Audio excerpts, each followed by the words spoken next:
Oh my goodness. Oh, yeah, that's the best.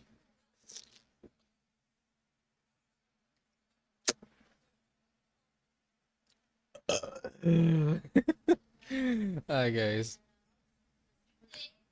I apologize for nothing. That was the sound of my kind of full throttle being cracked open. Me taking a sip, and you getting a nice food. Oh yes, this is what I have to resort to. Not really to stay awake, and not really to have the energy, but to keep up the hype after a long day of work. It was tiring. My back hurts. But so slightly. But that's just the fading images of pain in my body. How is the bitrate? It's good enough. And we are excellently live. Oh boy. As usual, a couple minutes so that people stroll in. Before we actually dive into this, and I'm sure you're all entertained by this. Pink flamingo.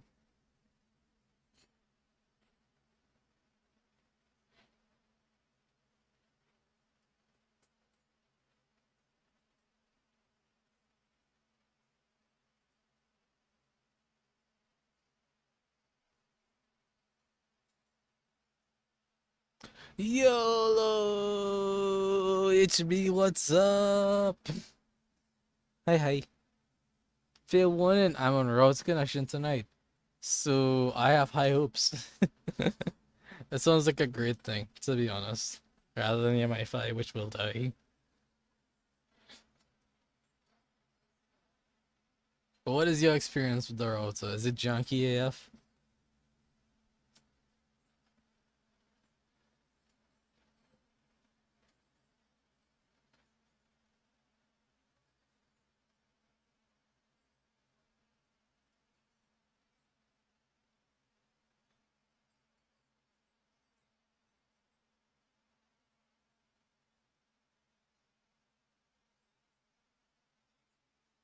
My MI5 better than the router. If you say so, I doubt heavily. Like, alright, it's stable, but also the time limit it imposes is kinda terrible. And the fact that your router is good enough to get you this stream connection is fine. It's great to me. Router is 2G. Sounds like my face. Sounds like my voice. 2G. Could be 3G, could be 4G, could be 5G. Nah, it's 2G.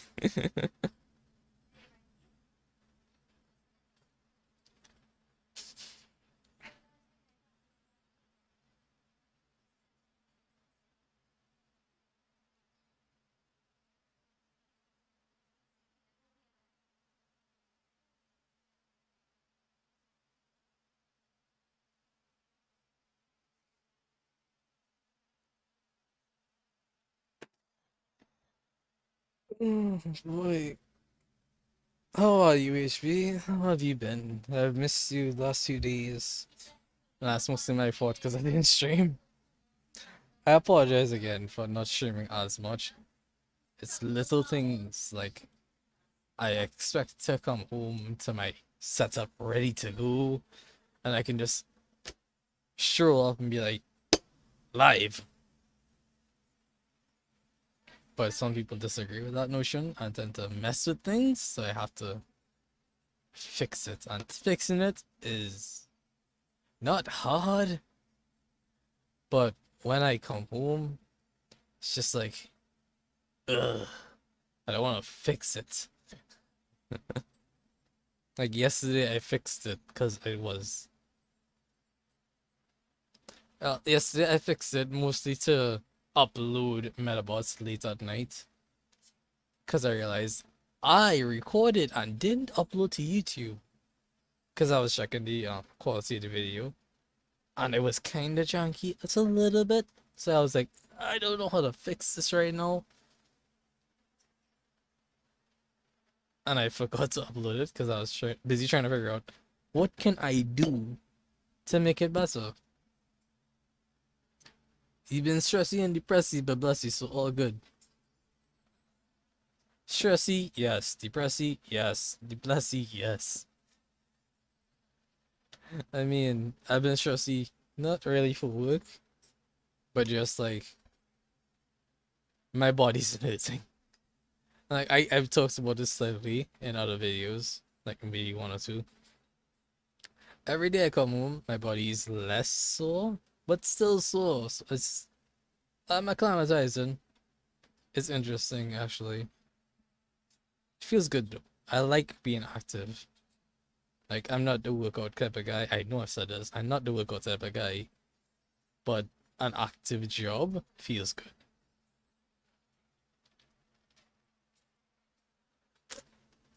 It reminds me of high school where I was almost slim.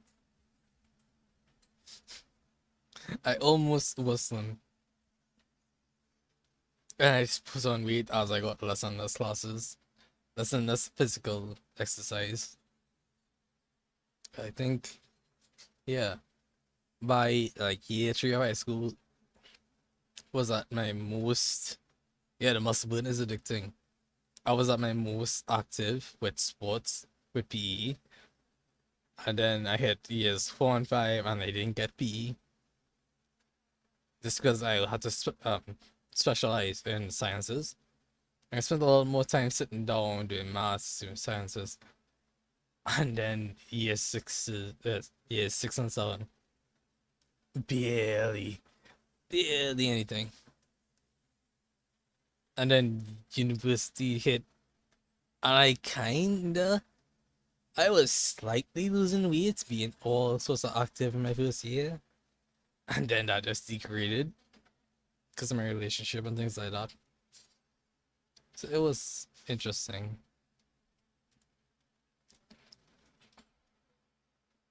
And now I can't say I'm actually losing a lot of weight, but the muscle burn feels good. Yeah, one you were nearly slim. It'd be like that. And then it just goes back over time. It's like, what happened to me? I realized, oh, I just stopped exercising as much because it was mandatory. It's interesting and fun and good to look back on. Sometimes it can motivate you to get back into things, which you never know.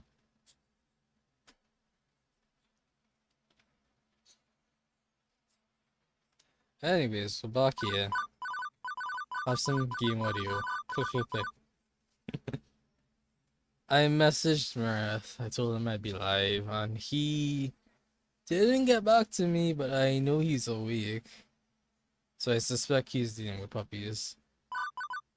On that note, coherent screaming is more fun than incoherent screaming because you can actually make out the curse words. Yeah, there you go.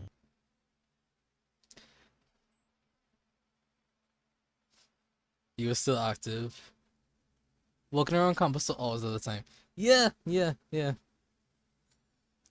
Walking around campus is a lot of activity. Like, here's the thing. My pedometer, my Samsung Health app, I have it set for like a good day is 10,000 steps. And me getting out my house, getting to the main road, getting to travel, and then walking to the university from where I drops off was like 1,000 steps. So twice a day, that was 2,000 steps done, right? 8,000 steps is normal, was so normal for me to do in university. And it was amazing. It felt good every time looking at that. I didn't realize it until late, like right before I was kicked out. But damn, it felt good. And now back at work, somehow, somehow, I'm still managing 10,000 steps at work. And it's not even nearly as much walking. I don't have the same 2,000 prep. I have like 400 prep. I probably shouldn't be talking about this right now. It was so nice. It kept you active. Even though it was a lot of sitting down for classes, running around campus was so. It was good. It was real good. Anyways, people don't care. Well, I guess some people care about that. But a lot of people don't know what we're talking about right now. I opened my mouth as wide as I could and let the fear fall from my lips. My mind devoid of any emotion but horror. Whoa, whoa, it's fine. Yes, the horrific vision. It's fine. Everything's gonna be fine. You were perfect vision? Question mark? I'm a real human being, I promise. It's just a costume. Hey, so I'm sorry if I traumatized you. Really? There we go. Get some good audio. And voice clips. Let's go walking, running sometime. I am all for that. As long as I can manage it.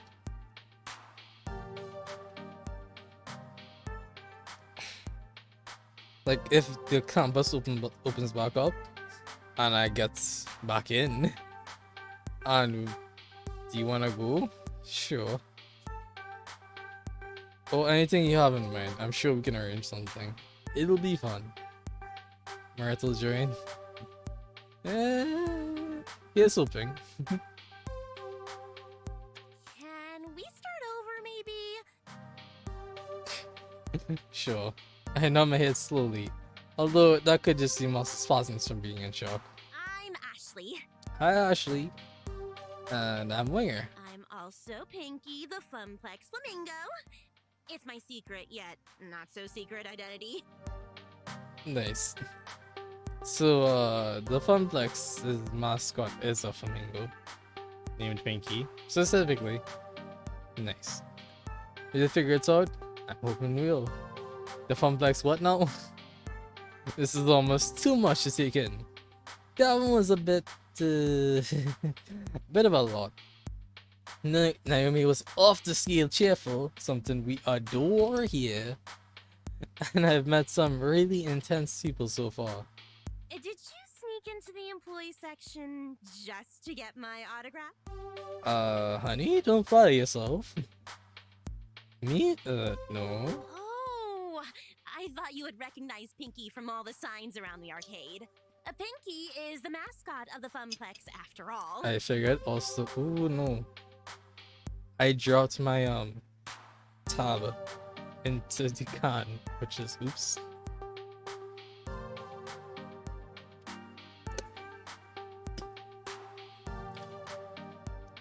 Oh no, that's not what I meant at all. I mean, I work here. You work here? Since when? Like 5 minutes ago. Today? This morning, to be specific. Oh, awesome! Welcome to the Funplex. Hey, thanks. Hmm. I mean, it would have been way cooler if you were just so enamored with this chibi flamingo creature plastered on every wall that you just had to know more. Let's see. Right. Ashley the bird. Yep, you right, Extra. Also, hi, Extra. Also, I should do things.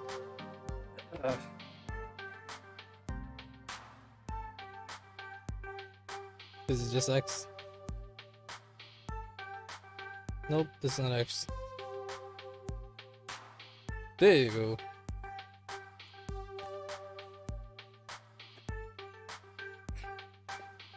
I might as well. Yeah, Ashley is a bit of a creative type. In more ways than you would expect. You could have stealthily maneuvered your way through all the games, sliding right on up to the employees only door. But how'd you get the door code? Ooh. Of course! You would have collected the password on a piece of paper that fell from Gavin's pocket. You searched your heart and decided that the 4-digit number had to be the intel you needed. As it do in like Let's see. that reality. Next you needed to lie and wait for the opportune moment to punch in that secret clue. Just to find me. It just keeps going and going.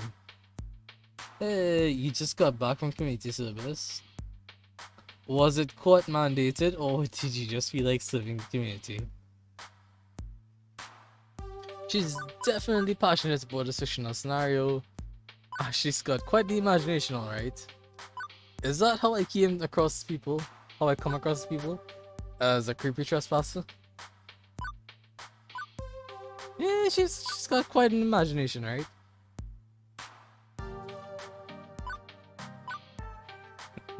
What do you mean?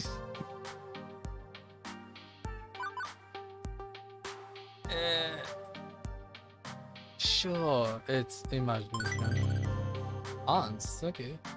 Well, I mean, wow. I'm suitably impressed, albeit slightly terrified.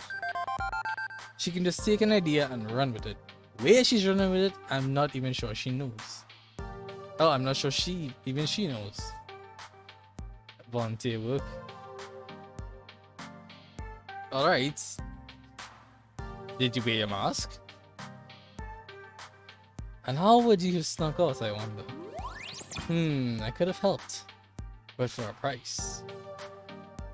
Did she just wink at me? She finally realizes she's been babbling to herself for a good couple minutes. Oops. Sometimes I get kinda swept up in a good story. I mean, I gotta find some way to make this job more interesting. Sure, we'll go with that. Is it really that dull here? No, not really. I just crave a different kind of excitement than beeps and boops and screaming children and broken machines. You aren't really painting the best picture here. Also, don't worry extra. We haven't been up long. And most of it was actually just banter, talking about going. Yeah, well, I guess going out sometime, exercising. It helps with the whole grounded thing. Oh yeah, you're grounded.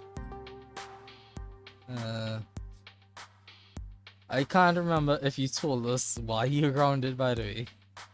So, refresh us? Ah, jeez, I don't mean to be a downer. I just want to move up on the world. I've got things to accomplish, dreams to fulfill, cosplay to make. Cosplay? As we switch topics, it's like she's a completely different person. Ashley's eyes light up and she smiles.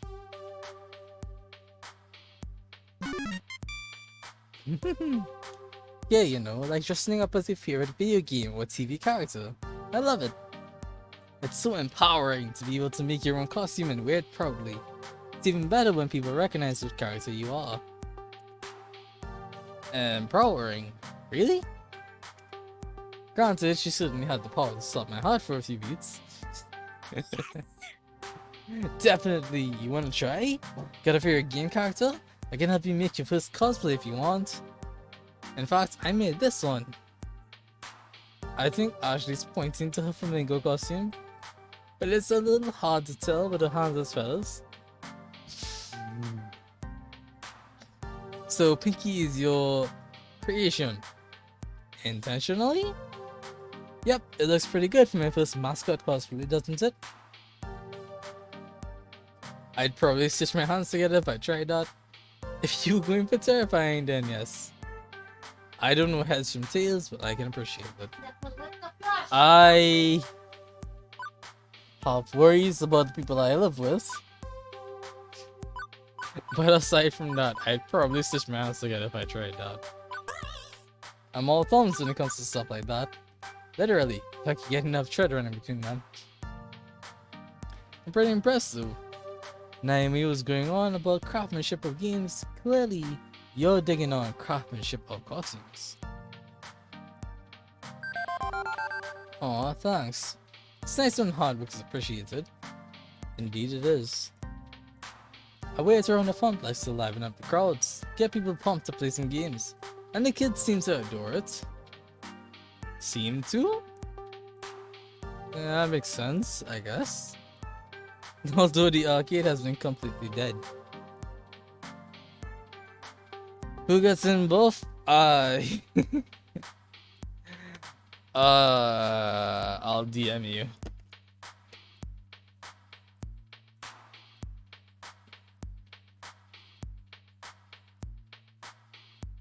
Brownies and burgers tonight, I guess. BRB, enjoy your brownies and burgers, extra. Be sure to send one my way. I'm hungry.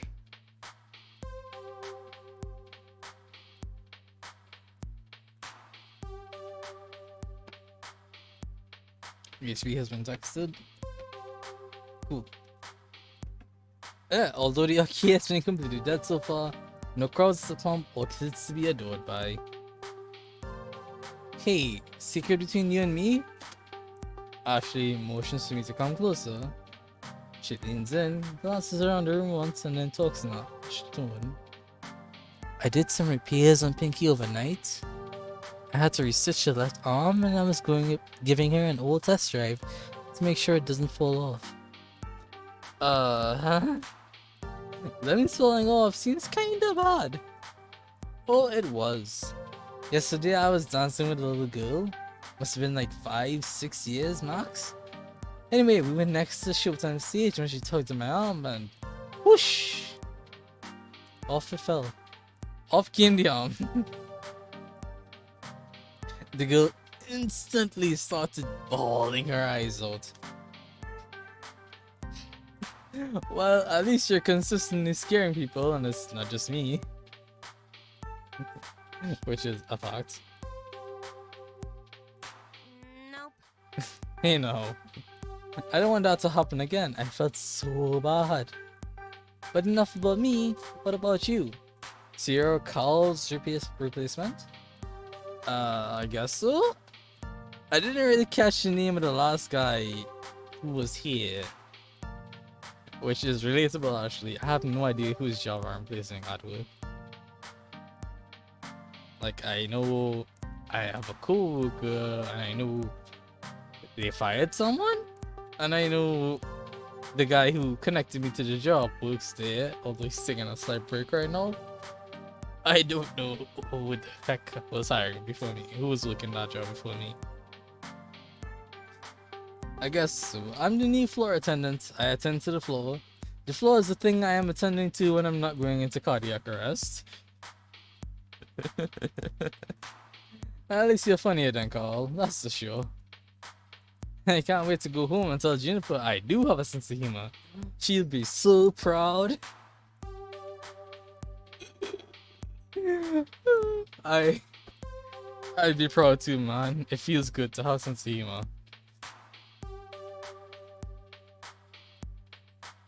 Oh, actually, more accurately, it feels good to have a sense of humor that people appreciate.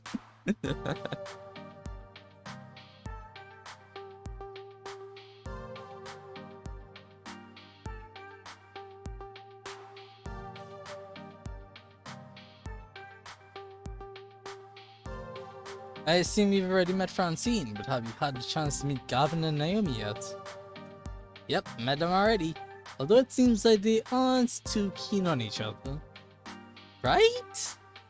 Ashley rolls her eyes and lets it aside. I wish they would hurry up and make out already. What? Excuse me? No, no, no, no, no, no, no, no, no, no. No, mine. I am asserting dominance. Naomi is best girl and she will be mine. Yeah. Wait. What? Seriously? So are they going out? Nope. That's right. There's a pizza night here. HP send pizza. Link me. Give me all the good slices. All the small slices. Just send pizza my way. I can do with it. Nope. But they always pick her like an old married couple. It's classic anime cliche. The ones who fight always end up together. Mark my words, finger. I mean, it's good to know that Ashley watches anime. The poster in the back though. You right? Penguin there, baby, penguin there. Consider them out. Although, if I have anything to say about it, Beep beep. beep beep beep beep where? What's that sound? Drat. I set an alarm for when my lunch break was over. Time to go back to the grindstone. I didn't even get a chance to eat. No. Gotcha. Nice. That's no good. Wingers need their calories. I mean, you're not wrong. I need a lot of calories. You eat up. I'll go watch the floor. In fact, how would I take over the ticket desk for the next shift? You can do my job and wander the floor a bit. Fair enough. Thanks. Ashley winks before her face disappears into the dark recesses of that inhuman mask. As I'm wolfing down rice in the shape of a little heart, wow, it occurs to me that I didn't actually ponder my first impressions of Ashley yet. Let's see. She's pretty amazing. I like her enthusiasm about her art. She's got a lot going on inside the head of us. I just don't understand it at all. She's a total cutie. I'm all aboard the Pinky train. Choo choo.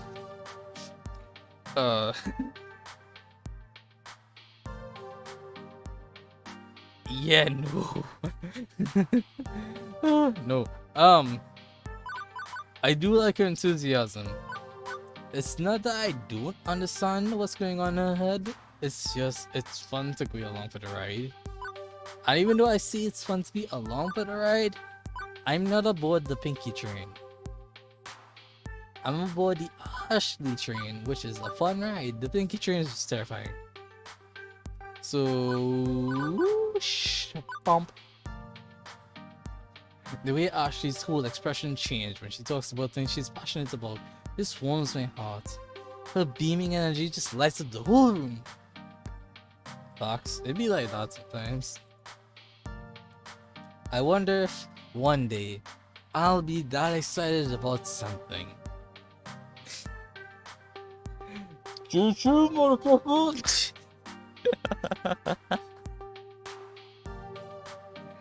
Oh my goodness. Cosplay does sound fun. Definitely something I might try once. But I'm not gonna jump on that train choo-choo offhand. Anyway, with lunch in my belly and break time complete, the second half of my workday began. Rolling into the afternoon, the crowd starts to fill out. School's done, the late rising pros are headed out to the arcades of choice. With Ashley covering the desk, my job is to wander the floor looking for problems. Or potential problems. Or just making sure everything's a-okay.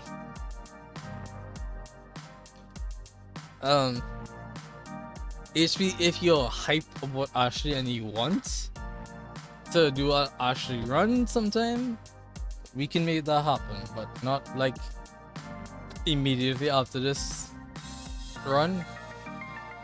Probably like a couple months on the road or something. Maybe a month or two.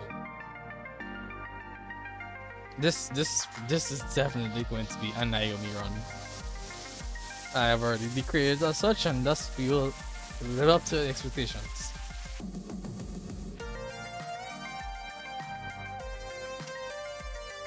But for starters, it's a good moment to collect my thoughts. I think I'm off to a decent start with my coworkers. Good first impressions at any rate. Yeah, no rush. Cooperation is gonna be a must. I've had awful coworkers before and they can really drag your day down. True. I'm glad I have good coworkers.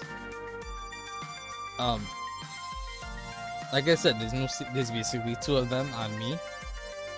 there's the one that's always around isn't the one that dragged me into the job, but she's easy enough to get along with, and she's super helpful if I don't know what I'm trying to do, and just to get a feel for the ropes.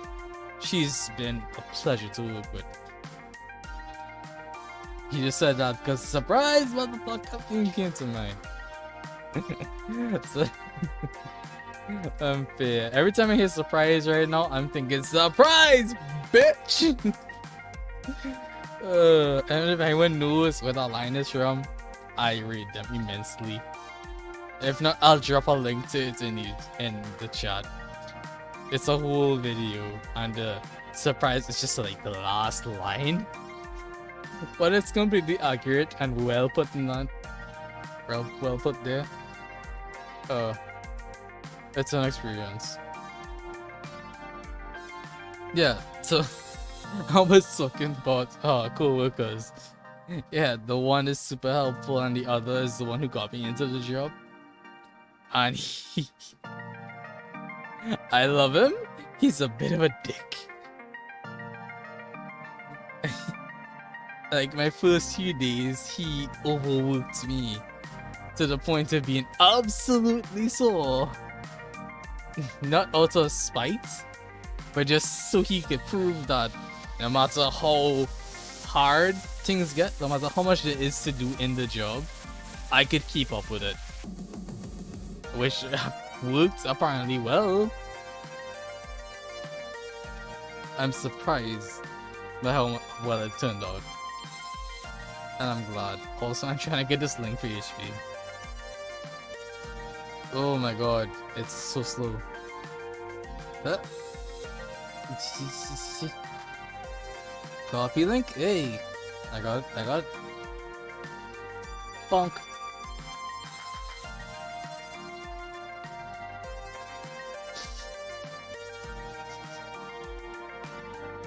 Context? HP, I think I need some context to that line. Like, there's no context and there's context. I think I want context if there needs to be context.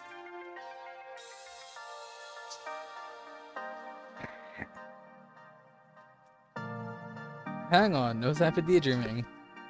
Think I spot... let's see. 3 possible issues to look into? I should have time to get to all of them. Which should I tackle first? An irate customer and then Mr. Movie's Magic Maze. No context necessary, fair enough. Someone cursing up a storm at bits of discomfort. A loud crowd around Showtime stage.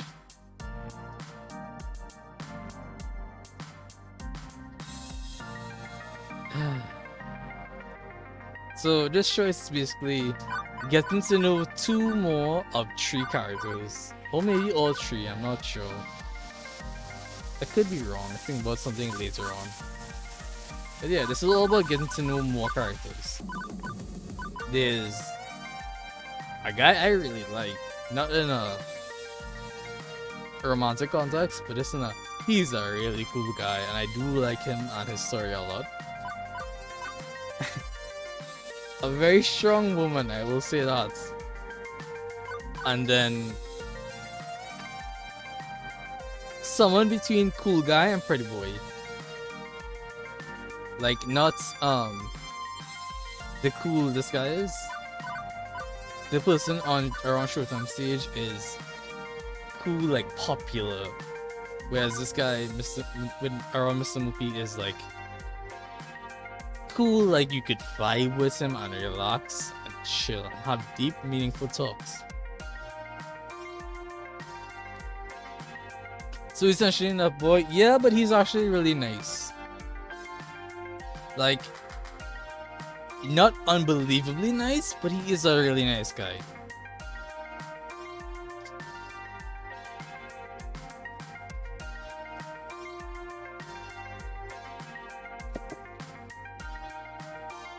Alright, so let's see if I can check out all 3.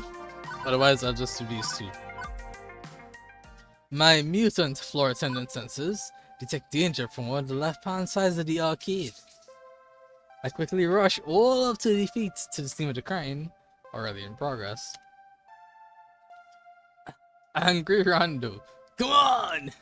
Hurry up and finish your game! Ew, do you work here? I saw you behind the desk, girl. Dude, I saw nobody in this room. How the hell did you see me at my desk? Notice up? Ask Gavin for like a name tag or something. Yeah, I'm Winger, floor attendant extraordinaire. Well, stop attending to the carpets and attend to me. If you could see my expression, I'm just holding my head like, okay, I hate him already. I hate this customer already. I want us to wrap this damn game so I can play. Ashley's face is obscured beneath her costume's mask, but I can feel her wince as the man curses up a blue streak. What's a blue streak? I'm not interested. Google, don't fail me now. Oh god. So there are children present. Please keep the story to a minimum. You kick this bad piece of whoop up this game and I'll sing Mary Had a Little Lamb all you want. Bruh? Excuse me? Figuring out to hear that piece of shit of the story before rushing to a judgment, I tapped the player on his shoulder.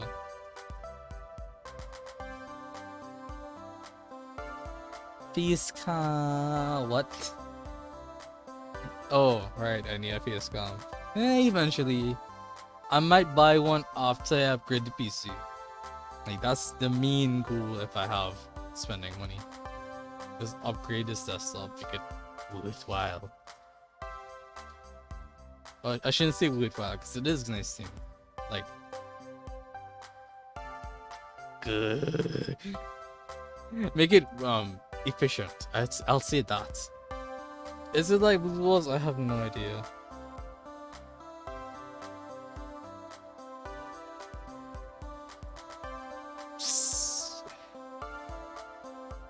Oh my goodness. Apparently there's a movie called Blue Streak. Don't think that's what I want.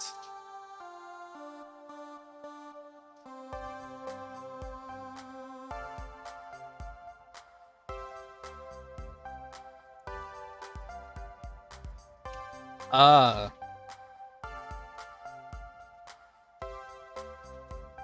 The curse of Blue Streak means to curse rapidly in a constant, unrelenting stream of curse words.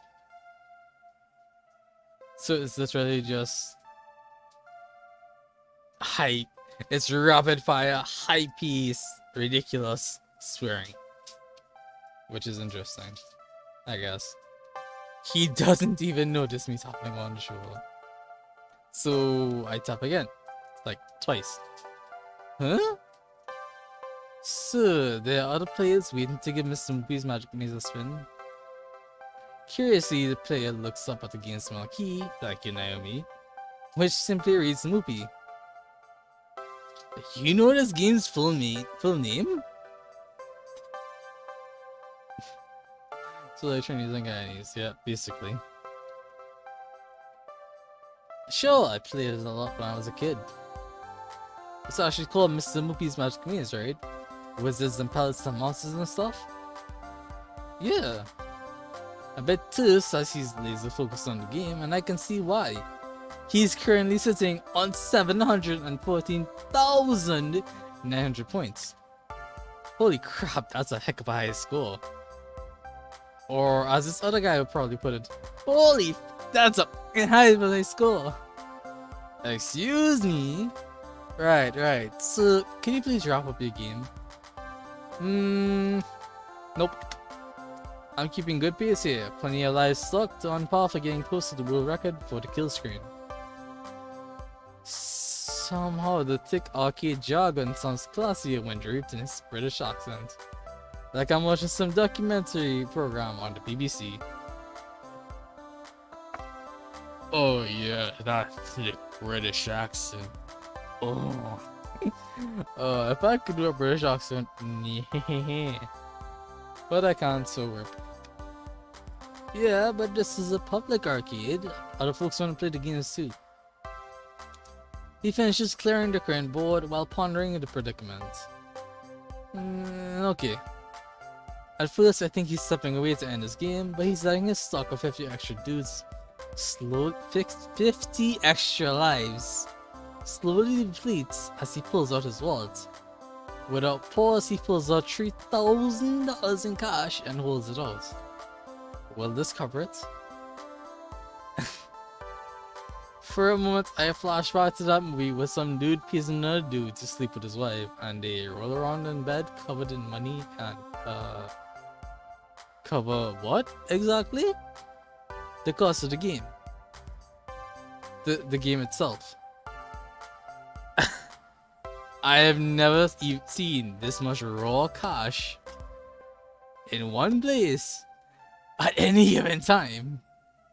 It's not even in 20s. Dudes rolling in Benjamins. $100 bills.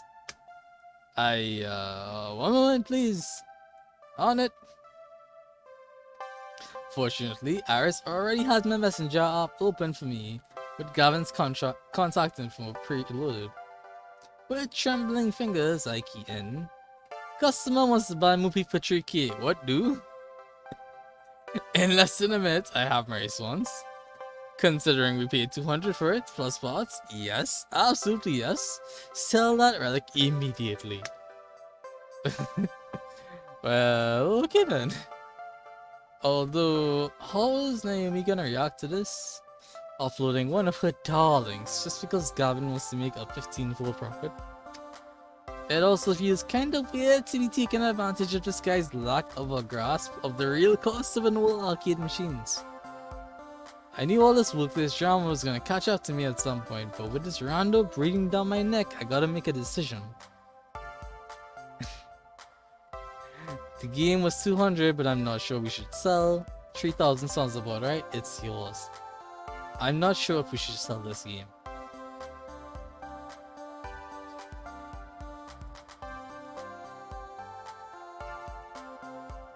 So basically, we're not doing this. This is Gavin. This is the Gavin answer. Yeah, tricky. Thanks. That's purely for Gavin's pleasure. Which means this is for Naomi's benefits, and I'm gonna do this. It's an older game and actually costs us about $200, but well, it's part of the arcade, so I expect this apparent gazillionaire to protest at not getting his way. But he's smiling. You're right, this is Moopy's home after all, Mr. Moopy. Let's compromise. I'll pay you $1,000 American and own the game, but you keep it here. And in return, I get to play as long as I want, provided nobody's already playing. That way, I can keep chasing the score, but your arcade stays whole. I hate to break up a loving family. Naomi will be relieved to hear that. Even if Gavin may flay me for passing up $2,000. Good. I hate to make Naomi cry. How could I live with myself?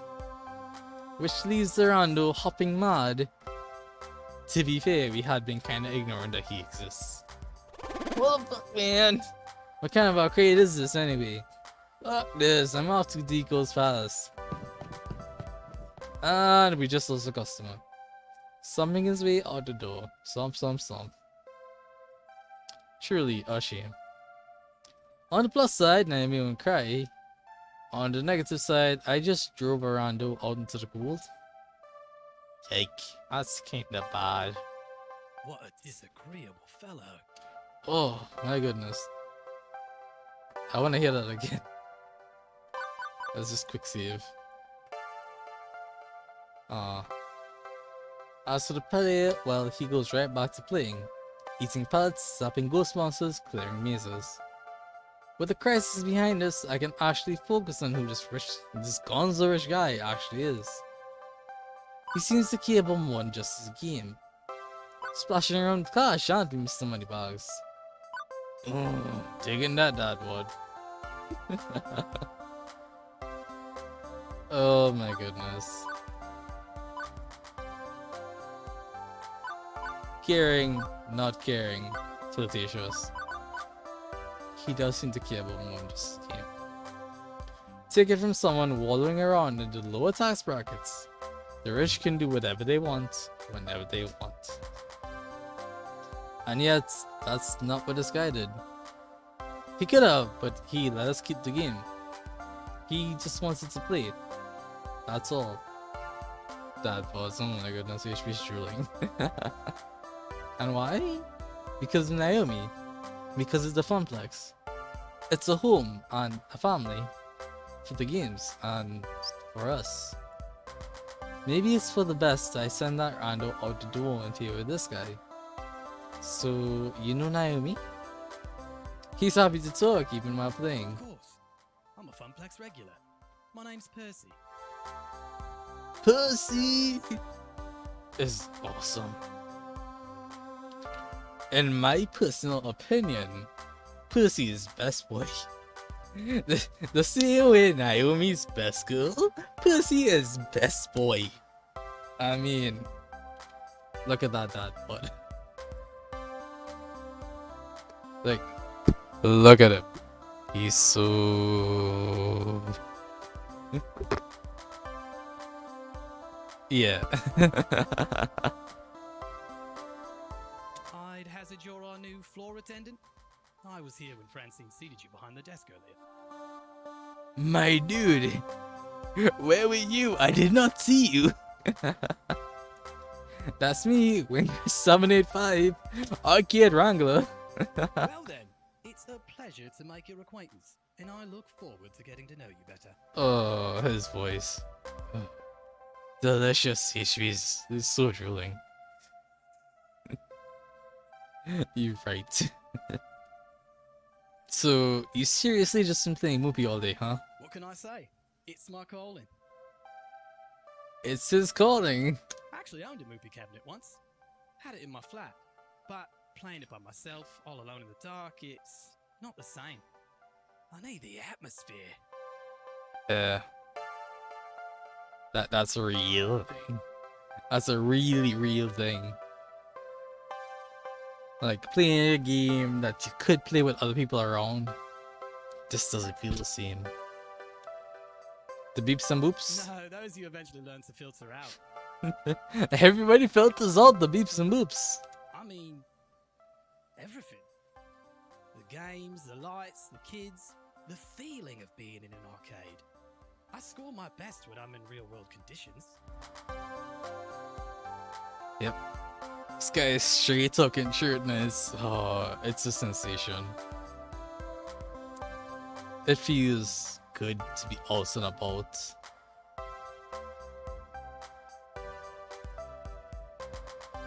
He's just making me feel like, I want to visit an arcade and have that fun again. It's all about the emotions, the laughter and the tears, the excitement of competition. I need that swirling chaos of human emotions around me to play at my finest. Naomi gets that. She keeps moving in top condition for the day I eventually land my high score.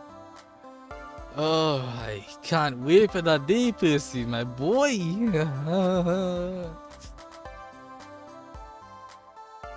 What's the current world record then?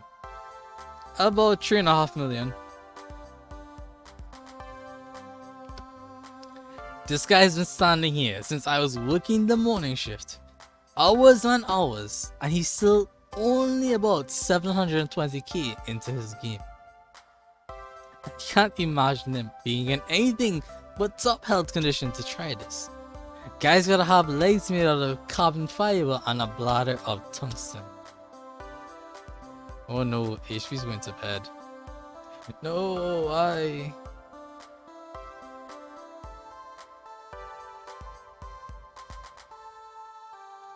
The Red Witch has you tired. The Red Witch. Night. Hope I'll see you tomorrow. Well, not tomorrow. Friday. That should be fun, right? It was great until you left.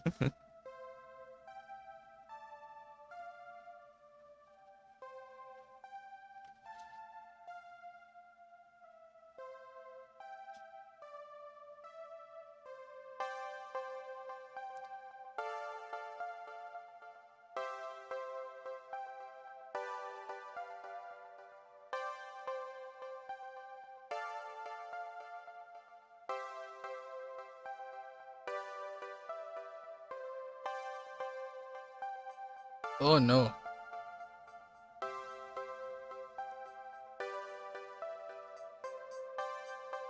Bruh.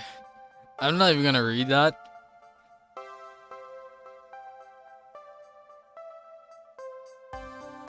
Yeah, I realized after the fact.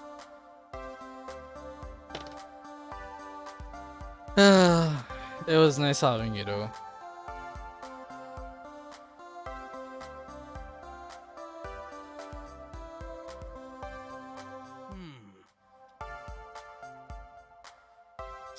I just got a few extra lives drain out whenever I need to go pee.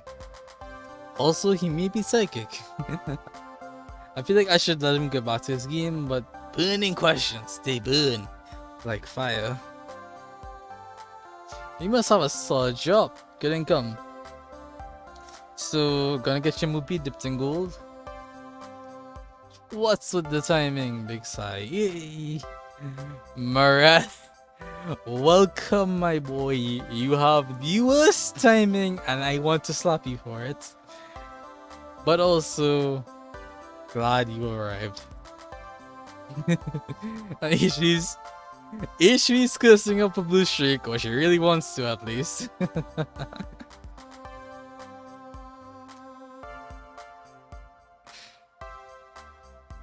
You must have a solid job, good income. You're gonna get movie tips and gold, or your score is more important than your bank balance. You're not doing this. Gonna get your movie dipped in gold. That's a bit extra. So no. Thinking he has a good job, solid income. Why is the scene looking like Daddy Dazing? I think you mean Dream Daddy, which is a game I want to play. Also, because look at him. Look at that dad bod. He thick. He's also the best boy of this game.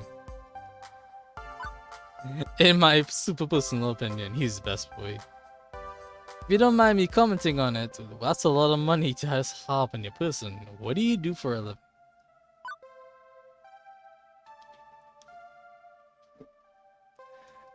This and that.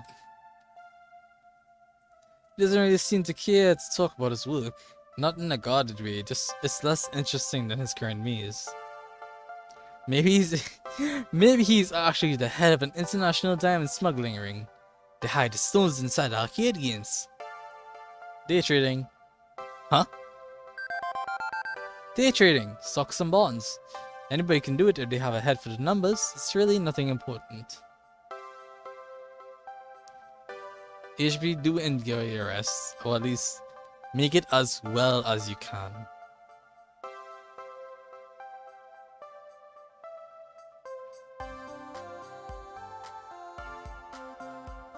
I can give you context to that, Marat. Someone was quote-unquote cursing up a blue streak, so she was asked. We were asking what the heck a blue streak was. It's just rapid fire swearing. Or maybe he's the day trader. Don't think so. I don't feel people are defined by their work. I know the arcade is home to those who made their passion into their work, but it's the passion that matters more. I have my passions, same as anyone. I look forward to learning yours as well. When I'm not deep in the middle of a game, I mean. He gets getting more and more distracted by the game. I should leave him be. I have to do a thing about a thing. Be seeing you, Mr. 785. Oh, I'm glad I named myself like that. It's fun and weird at the same time. Yet another weird encounter in a string of weird encounters.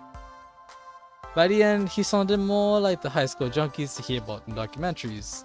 Obsessed, driven, and kinda strange. But that's not the impression I had of him from the beginning. He smiled when talking about not splitting up the arcade. There's something more going on here. But, well, he's a Funplex regular. There'll be plenty of time to learn more later. I'm tripping on my words, and I've got work to do. Let's see, what to handle next?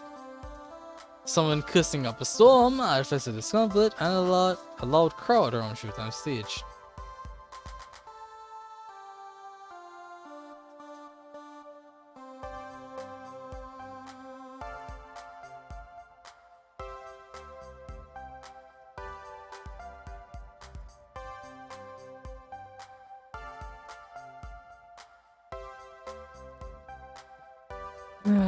It's unfortunate that HP has to leave us for tonight, but I'm going to stick to it, and I'm gonna show off Pretty Boy, or Fuck Boy I should call him.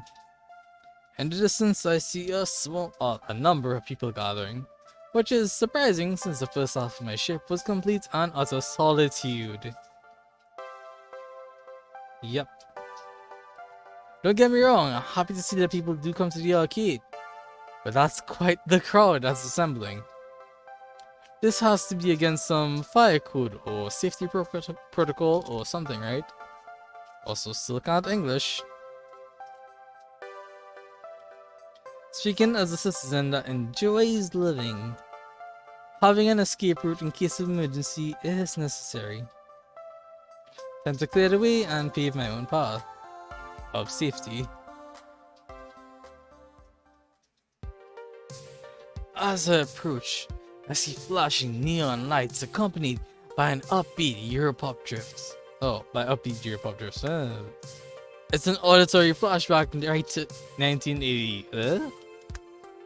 I can't help but nod my head to the beat. Oh yeah. A pulsing mass of people have surrounded the Showtime stage, cheering on the current player.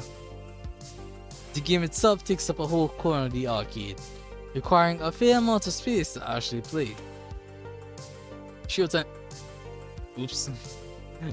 stage is an ultra modern arcade smash hit. Alright.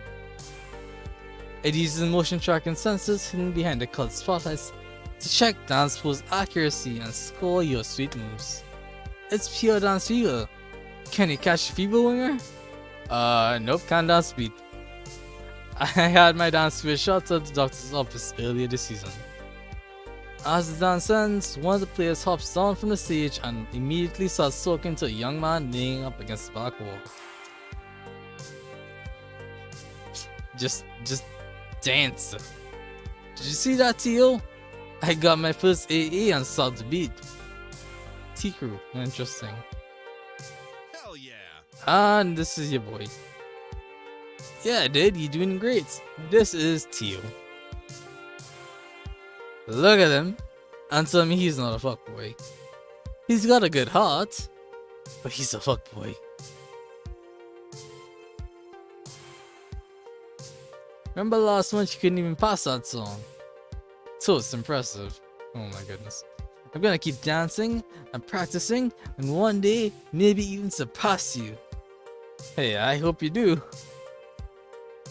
He's not a fuckboy. He's a pretty boy.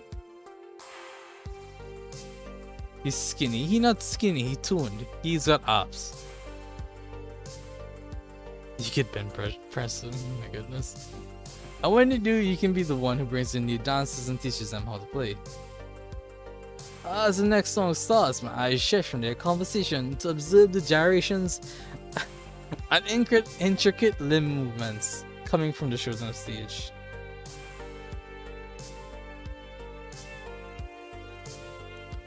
Oh boy. I feel my head bobbing and my foot tapping. Hey, it's a really catchy song. Can you blame me? I'm getting really into it when I feel a hand on my shoulder. Bro. Care to dance?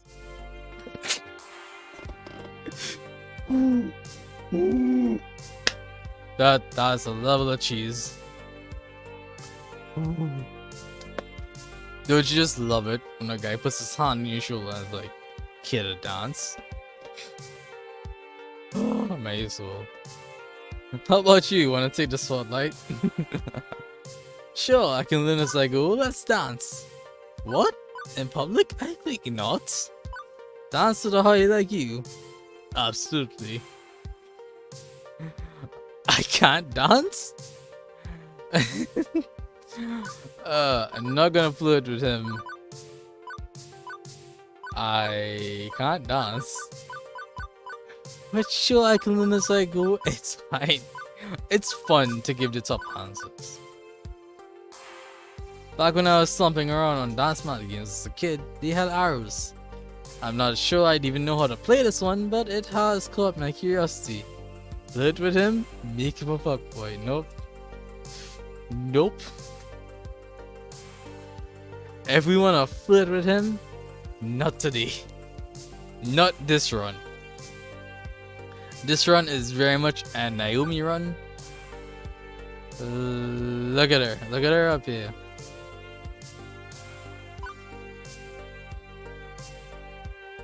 Like I told HB, because HB was excited about Ashley. If you want to do other characters, in time. Not immediately after we finish this run, but after a while. It'll be irritating or annoying to play through the same game and read the same dialogue with just a deadpan expression, because I've heard it all before and it's fresh in my mind. So we just beat up that one. From the previous observed conversation, this guy seems to know the ins and outs of this weird dancing game, and is keen to teach.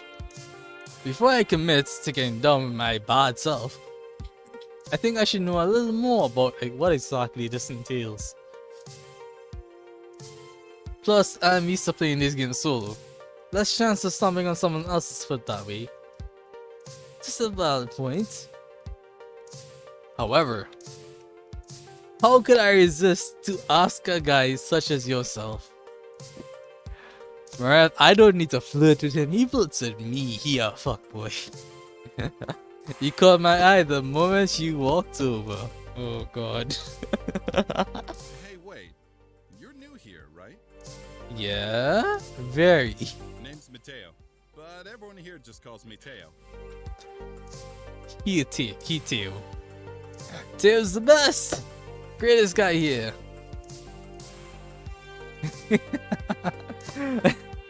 See?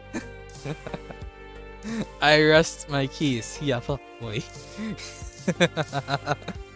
And this isn't a hate thing, right? Like, I should say it now.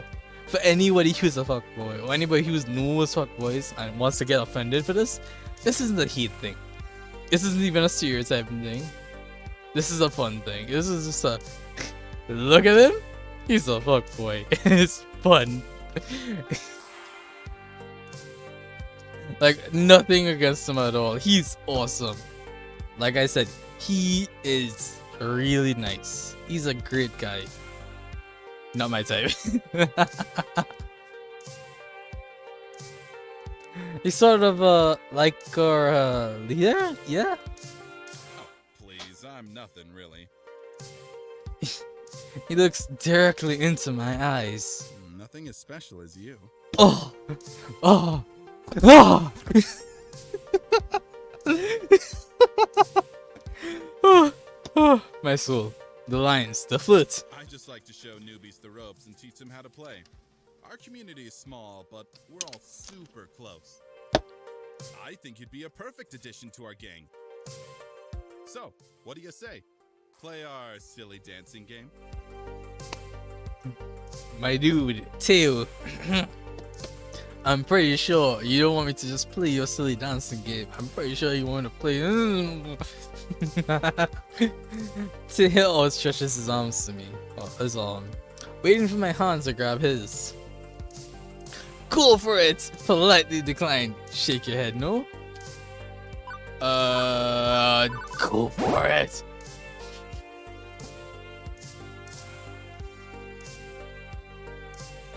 I couldn't care less. I'm supposed to be working. As a kid, I remember stomping around on dance mats. Why not try out 20xx? XXX. This is hottest dance game. Even if I technically don't know how to play it yet. Without thought, I take it on. Let's do this! As I'm about to step up to the stage, an ominous shiver crawls down my spine. I glance over and spot Ashley standing behind the ticket counter. I know I can't see her face behind the mask, but I can totally sense she's glaring daggers my way. It's creeping me out. Oh, on second thought, I'm actually supposed to be working right now. I'm the new floor attendant, Winger. Really? But I haven't seen you around here at all. What happened to the other guy? He was actually pretty good at Showtime stage, now that I think about it. He's out, I'm in. It's currently year 0 of the floor attendant winger regime. Hello there. Well, it's an honor to meet you, winger. I hope we get to know each other well. Ho ho ho ho ho ho ho ho. I don't even need to try. He does all the work for me. He's a great guy though. He's really good. He's cool. Indeed. For someone that loves Showtime stage as much as you do, I haven't actually seen you play yet. True. Most of the time during these meetups, I tend to let everyone else play. I go around and make sure everyone's happy and having a blast. What about you and your feelings? He just shrugs. My happiness comes from making other people happy. Isn't that sweet? That's all I need in life. Which is all well and good, but I still need to deal with this crowd. How best to handle it? Hey, wanna film a workplace safety video? We need to seriously talk about crowd sizes. Can you disperse your fans to me, please? It's just a spontaneity. It's just from Let's Dance. Hey, let's film a workplace safety video. Like, yeah. Good, we can start by getting to know workplace safety together. I hate to be the bearer of bad news, but you've gotta break up the band, man. Unless you want to film one of those retro 1960 something public service announcement videos where someone loses a leg dancing off the stage and into the crowd. Bro. Oh my god, Murat, what the fuck did you clip? Oh. Well, yeah. I guess we're kinda overdoing it a little. Shaking hands with danger. Hey, when the heat is on and the lights are shining, these things happen. I'll take care of it. Luckily, the song I was being played just finished. Teal jumps on the stage and cups his hands over his mouth. Hey, listen! We need to keep the area left of the stage clear. Oh my goodness, the only dangerous spots. Oh man, but why? I like my spot. Hey now, you know the deal. We all have to be cool about fire safety. It's swing his first day, so let's show him some respect. I see everyone turn and glare at me. Oh great, now I'm gonna be known as a party pooper. I guess I've had worse reputations in my lifetime. Like that one time, I had to close the pool because of that dirty bandage floating in the water. No one would talk to me for a week. Hey, don't disappoint me, crew. He's just doing his job. Reluctantly, the crowd reshuffles itself into a semi-orderly fashion as everyone settles into a safer way of watching the game. The crowd, Tia bumps down and it comes back to me. Better? I nod, genuinely impressed with how. Weird. Teo can capture his community's attention. They listen to him and have the utmost respect for him. Yeah, actually, much better. No one would talk to him for a bandage in the water. Hey, that bandage could have had a virus of some sort. didn't mean to cause any trouble. Sometimes we just get so caught up in the game, you know? Of course you know. Hey, you should still join us later. Maybe when your shift's over. We'll all be here dancing until closing time. As long as that dancing is within the law, carry on. Officer Winger has spoken.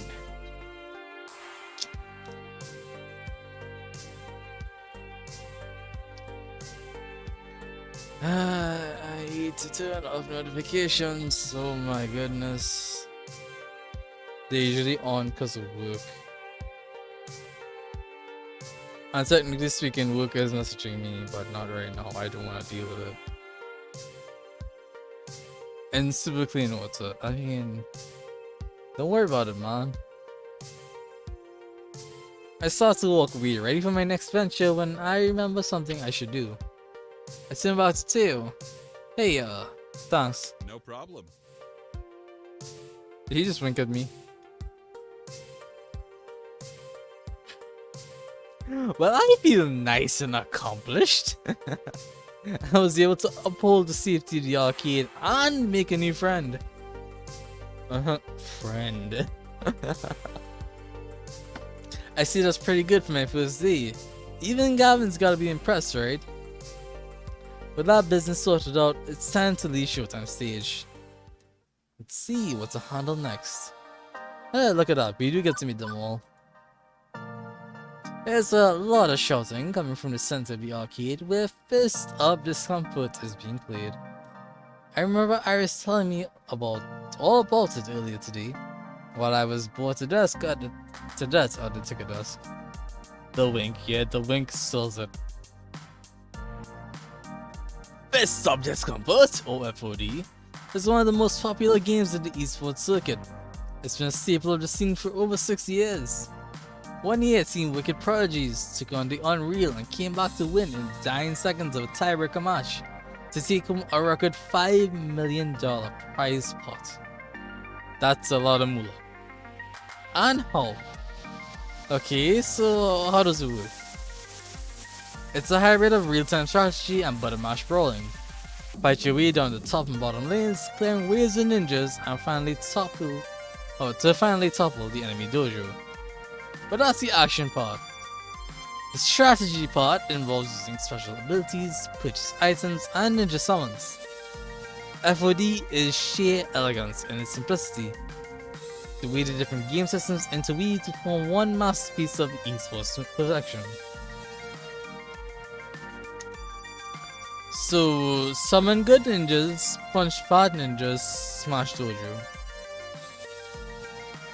I'd say boiling down a rich game of action and strategy played the world over by top gamers in such a way is a bit degrading, but sure, okay. It honestly, it feels like it's a MOBA. It's League. It's the game's version of League. All of which is super interesting and stuff, but right now all I care about is dealing with the loudmouth currently playing the game. The closer I get, the louder the yelling gets. Most of these are words that... What the What in the actual was that? Yeah, look at the game. Isn't it likely? It's so likely.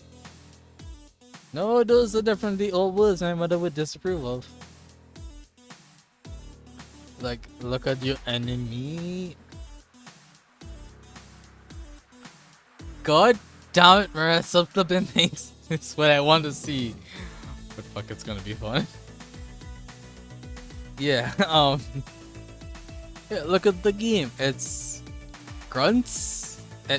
I like grunts, enemy player, I guess her player, and enemy sensei, which I think is like the Nexus, if I use that word correctly. You've got to be not kidding me, this happened to me. There's no way that's even plausible. Those hitboxes don't even connect. This game, get all night long. Randall Calrissian. Get wrecked. Oh, this is far from over, scrub. I saved up a little something extra for you. I've been beating you into attacking my sensei, which you fell for. Hard. Oh, hey. Did I forget to mention that I bought an extra ultimate technique scroll for my dojo? Oops, maybe. Wait, what? You haven't been farming. How good. XP sheer technique with creep waves. Take this. 5 full fucking explosive death claw technique. What? How did you defeat me? I love this game. It's so fun. I forgot that was a thing. My soul. That's awesome. I forgot that was a thing. That's really good. Oh, GG. Father. No one can defeat me, Queen Bee. My dry eyes painfully blinking makes me realize I've been standing here watching intently during that whole exchange. I'm not 100% sure what happened, but that didn't matter. I was completely sucked in, couldn't tear my eyes away. It was like watching a train wreck. I mean, if the train was the arcade game and the wreck was that guy's face, Kid, what are you staring at? that's a good question. What am I staring at? I want to say a B. But it might be this hexagon here. But those hexagons there. No, it's probably this hexagon here, right? Never seen a champion of my caliber before? Jeez, God, he had suits to back up it. Oh, seeing I don't even know how to begin to start to even consider how to respond to her question, I opt to take a moment to collect my thoughts. From what I've somehow gathered, she goes by Queen Bee. The jacket she's wearing identifies her as a member of L7 Gaming. L7. An arcade esports team. And she's the most direct, fierce person I've met all day. And that's saying a lot considering who I've run into so far. She'd be fun to hang around, no doubt. Vice Rudo, what a sore winner. Talk about a dominating personality. I feel the urge to kneel and submit.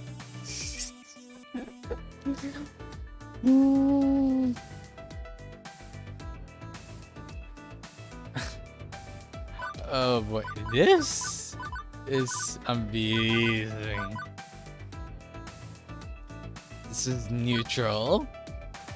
This is casual. Fun. It's fun. She's fun. This is I want to get stepped on. If a guy plays this game and goes, I want to get stepped on for no reason in particular. Well, that's selling. But yeah, she'd be fun to hang around. I'm good. I stepped myself enough. Thanks for the offer though. With that level of excitement she's always gushing out, I can only imagine how much enjoyment she gets out of life. What can I say? People love winning. And it seems like she wins a lot. At least between bursts of... what did I call it? Saltiness?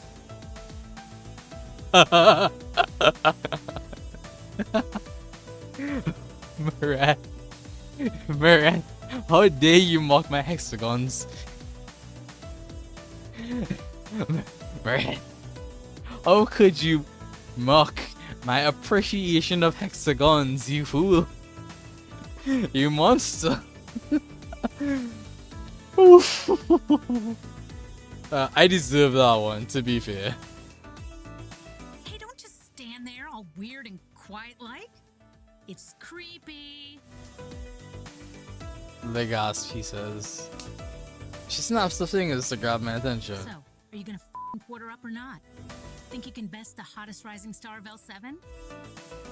From what I've seen, I know I couldn't best a scrub, let alone a professionally competitive player of this game. You have no respect for the hexagons, clearly. Nope. No, thank you. Plus, I'm not sure I'm allowed to play games while I'm working. You work here? Yeah, like since this morning. Yeah, me. What's your job, hustling me? I'm actually pretending to work here. Shh. I enforce arcade law within this novel complex. Yes. Not doing this one. That's some sassy. I'm pretending to work here. Don't worry about it. Oh, it's all just a front. I wander on the floor to, you know, pick up drop tickets in hopes of getting one of those giant stuffed flamingos behind the prize counter. I know, right? If I was as good as those ticket games as I am at FOD, I'd have like a flock of giant pink flamingos.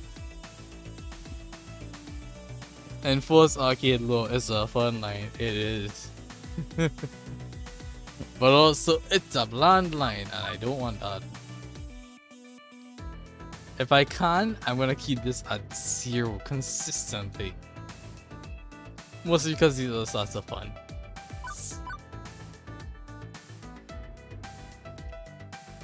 Maybe I'd even give you one. Oh, that's sweet. Maybe. Hey, they haven't given you a name tag yet. How am I supposed to know who you are?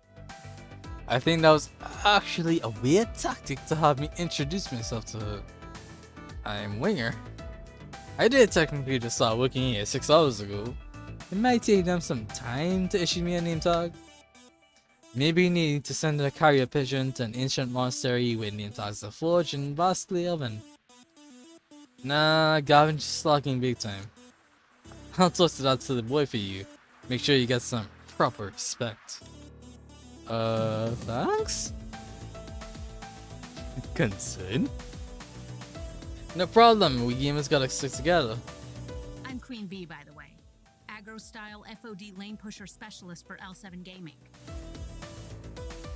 That's a mouthful. I figured that when you put your arms over your head, cheered and shouted, "No one can defeat me, Queen Bee!" Hey, I do not sound like that. Maybe. We'll see. BRB, no problems, dude. Well, maybe a little. Extra. Did you miss the skinny fuck boy? Oh my goodness, extra. What have they done to you? Safe.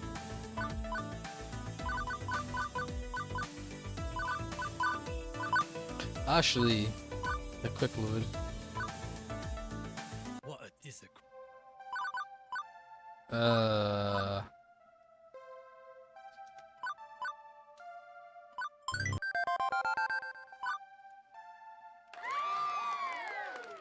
You looked at the clip. Oh my goodness, god damn it. There. That's the skinny F boy. I now know the skinny F boy. Good job.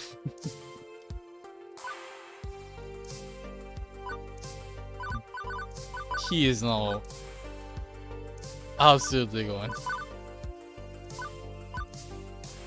Well, maybe Congrats, Extra. You learned.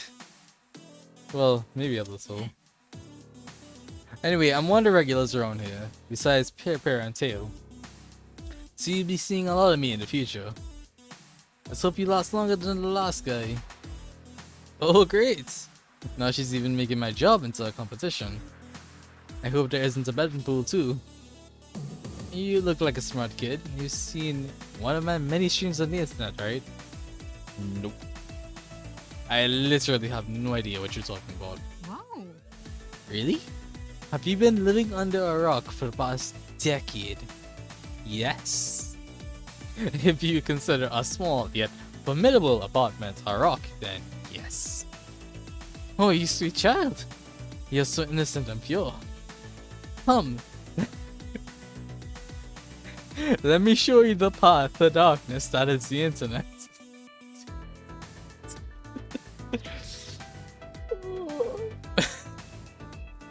Nope. Sure, I'd like to learn more. Will it hurt or traumatize me?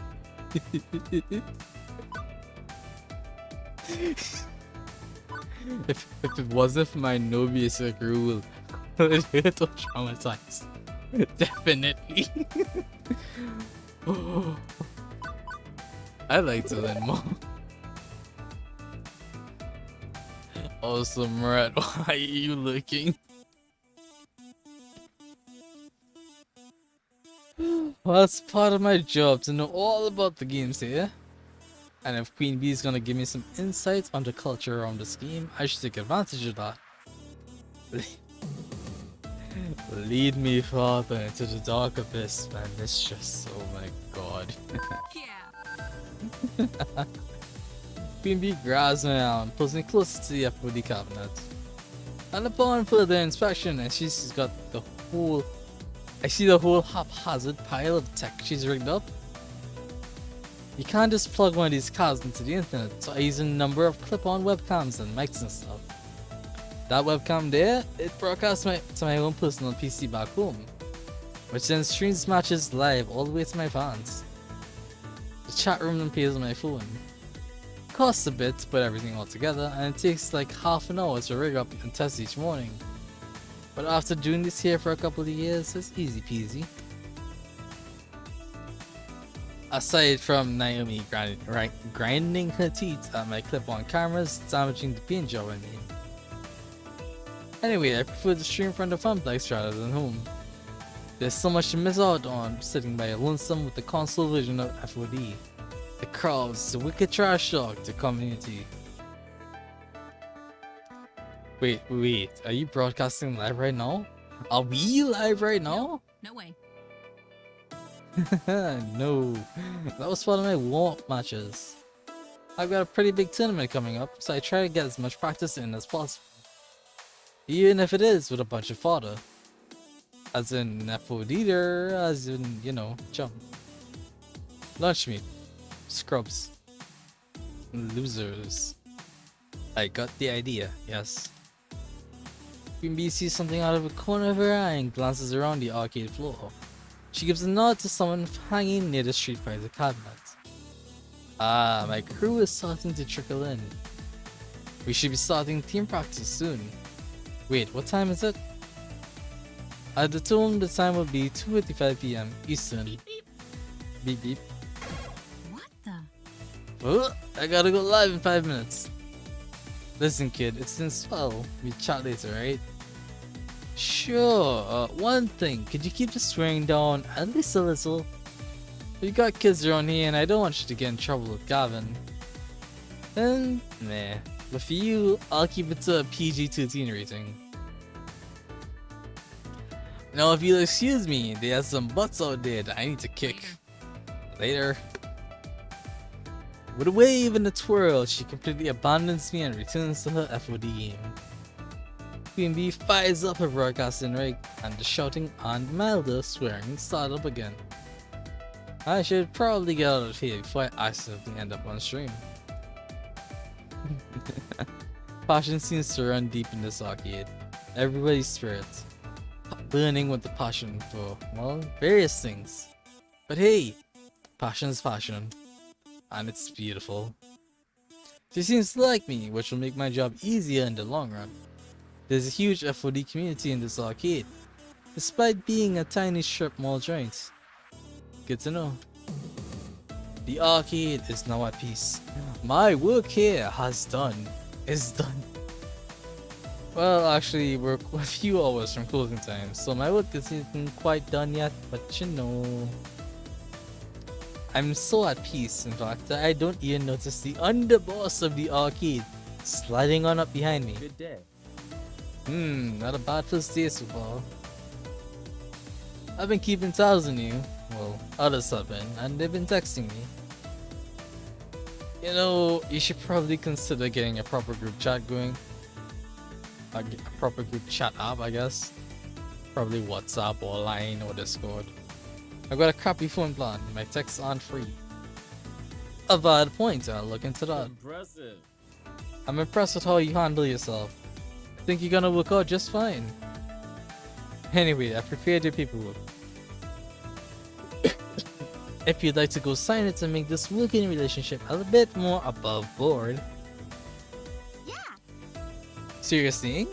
Please tell me you're seeing. I mean, I fed you and I fed you and everything. Stay with me, please. Francine hasn't fired him yet, right?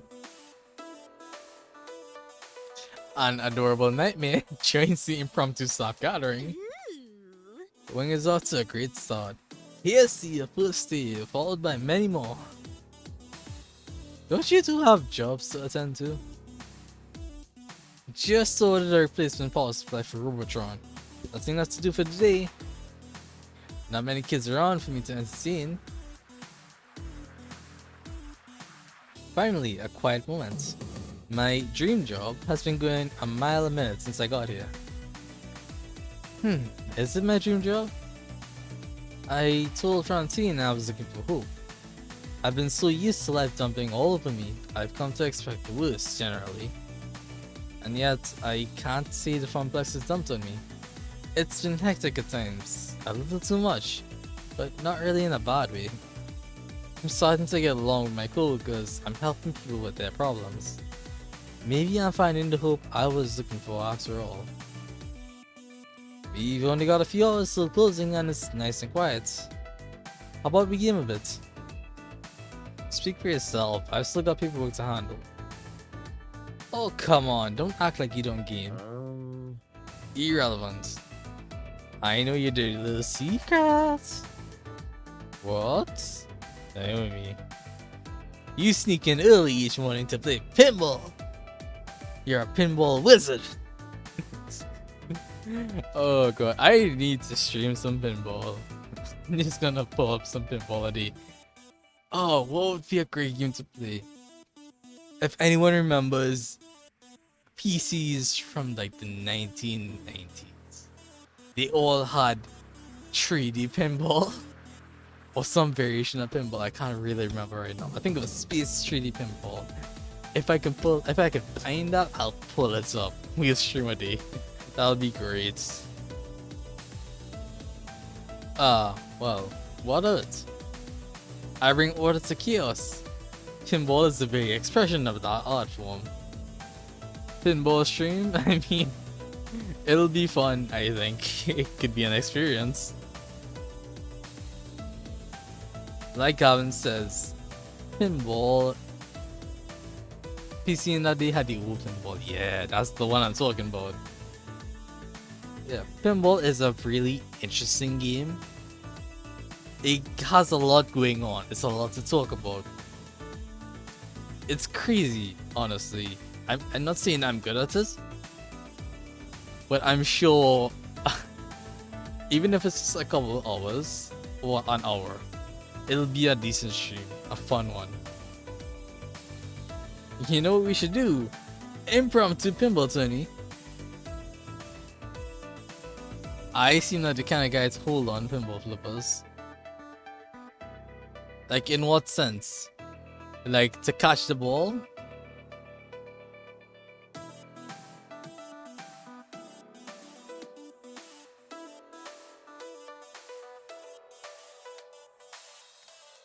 The girls are giggling and I'm finding myself smiling right alongside them. All in all, not a bad way to end my first day.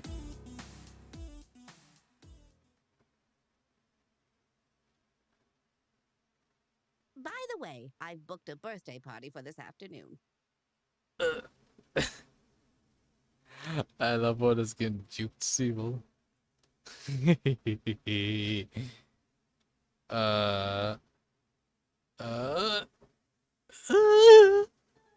The looks of confusion and outright terror on their faces, all after dying off immediately, are vaguely concerning to me. Sorry, I meant to tell you, dears, but I plumb forgot. Francine, what have you done? Birthday party? How old are the kids, may I ask? It's a 5th birthday. Oh, to be young again. 5-year-olds?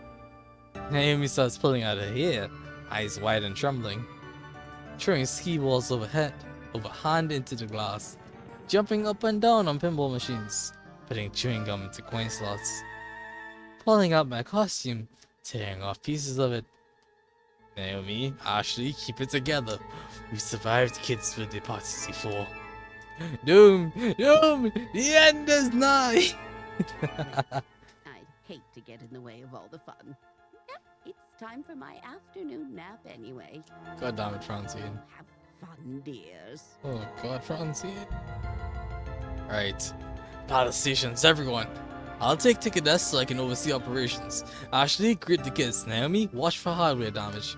Winger, Roman duty. Look for trouble, do what you can. Prepare yourselves.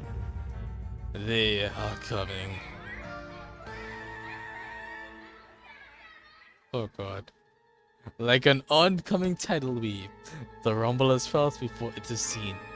Parents pulling into the parking lot, minivans disgorging kindergartners, and suddenly...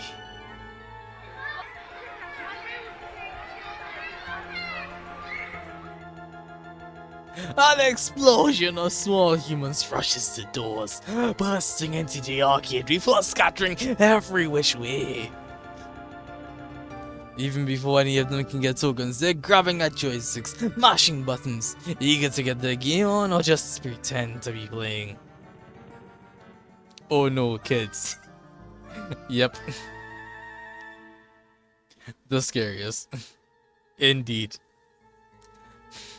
The crew assumes battle stations. Naomi by the fragile pinball machines. Ashley near the door trying to distract the incoming kids to greet them. Gavin, armed with pre-stocked $10 rolls of tokens, quickly exchanges them with the adults, beats waiting in line at the change machines. As for the pro gamers, well, Queen Bee and Teo's friends pulled for the exit, abandoning them. Keen on getting out ahead of the Surgery Kitties, I guess. That's all very well and good, but I've got no idea where I'm supposed to be. Roaming duty, Gavin said. Look for trouble, Gavin said. I mean, I was doing that before, but no. Now the chaos is multiplied. For a few minutes, I'm like a pinball being bounced around, or like that frog trying to cross a highway of traffic, Frogger. Eventually, I spot 3 possible problems on the rise, and Winger, professional floor attendant, is ready to attend to them. Which one of these should I tackle first, Sue? I may not be able to deal with all of them in time. This is the one. You have to make a choice.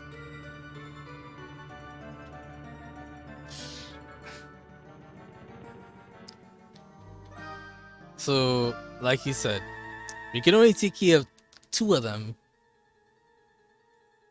And honestly, I'm pretty sure I know exactly what I'm gonna do.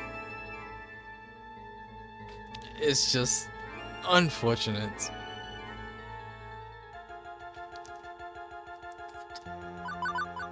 I will save it if we want to explore the other routes.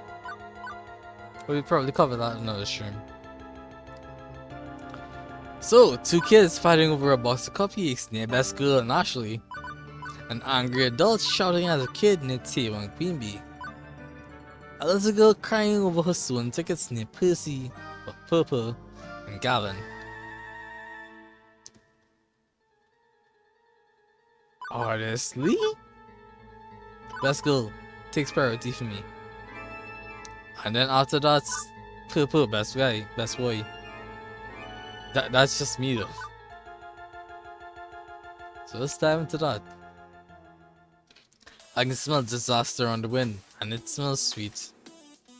As in, I can smell that box of birthday cupcakes one of the parents left near the ticket desk, with kids swarming around it, scavenging for their favorite icing colors. At first, my inner child is merely offended that someone thought one of these icing blobbed cupcake cakes was superior to the actual birthday cake. But there are clearly larger issues at stake than that. I want a chocolate. Don't take all the chocolate.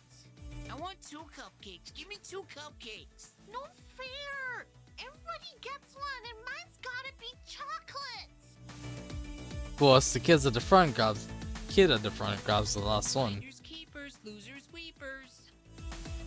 Parents aren't paying attention, they're too busy complaining about their jobs and the weather and PT and stuff. Meaning, when the first cupcake is thrown, nobody's there to stop it. Ah, stop it, stop it. I want chocolate.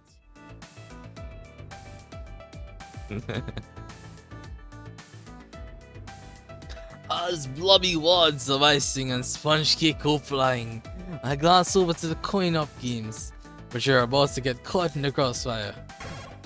Naomi, who's busy trying to unjam a joystick while the kids waggle too hard, looks out to see the cupcake onslaught coming her way. As does Ashley, whose fuzzy costume is a nice and inviting target for flying confectionery. Act fast, Winger! Save Naomi's game, save Ashley's costume, try to save them both. Why the eyes there? Because she's in costume and I don't know, they didn't want to put it in the beak, so she opted with holes in the neck.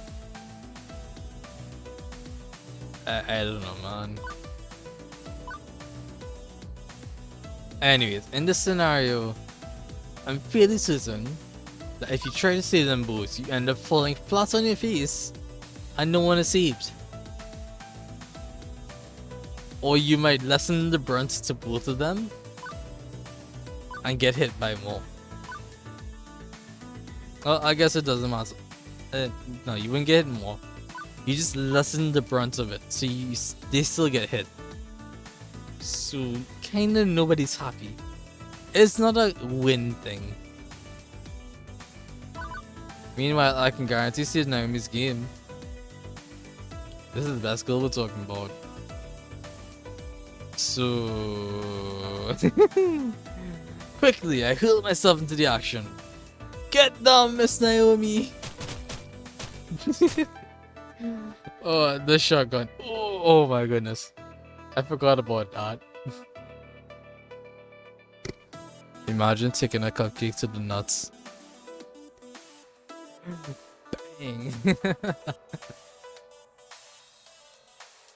Numbness sets in as multiple rounds of frosted foods and mortar fire impact against my body. When I finally hit the ground, my clothes are totally ruined. Oof! But alas, my noble self-sacrifice could not save them both. What? No. My costume! Pinky the Funplex Flamingo is now covered in a wide variety of icing colors, far across the visible spectrum. Winger, no! You were so young and pure! Naomi, it's so cool. Lie still, Winger. I won't let you die on me. I'm not dying, the icing is just kinda cool and sticky and gross. Oh. By this point, the lackadaisical parents have finally noticed the pastry wars and are busy rounding up the combatants. I said that right, for various schoolings. Aww. Oh man, my costume's just wrecked. I need to get all of this ASAP and put some steam treatment on it. Winger, can you cover the floor for me? Considering it's my fault you got caked? Absolutely.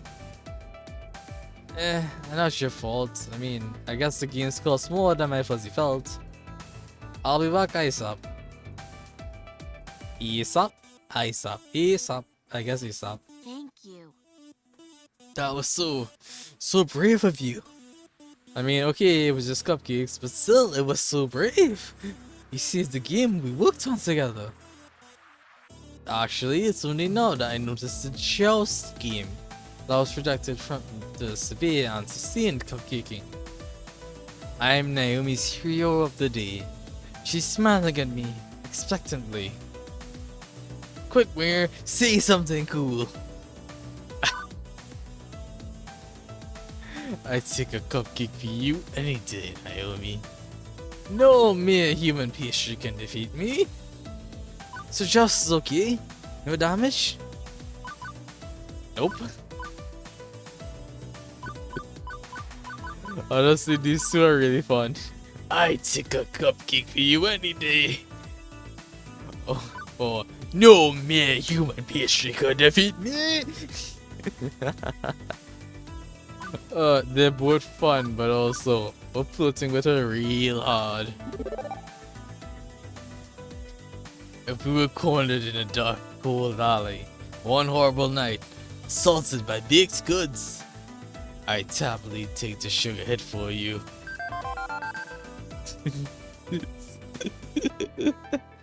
Well, in the amazingly unlikely event of exactly those circumstances happening, it's good to know that I have someone protecting me.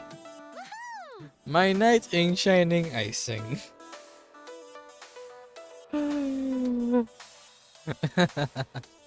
I better finish up my work here and get out of the way of the party. We got more work to do. Good luck.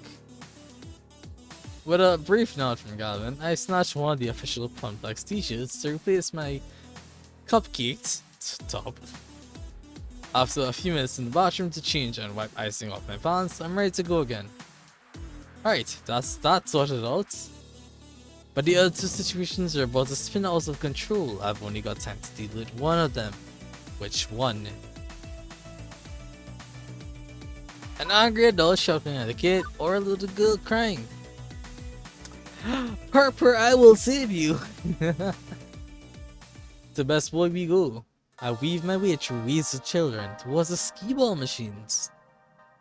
Yep, over on the left. One little girl is sitting at the end of a skee-ball ramp, crying.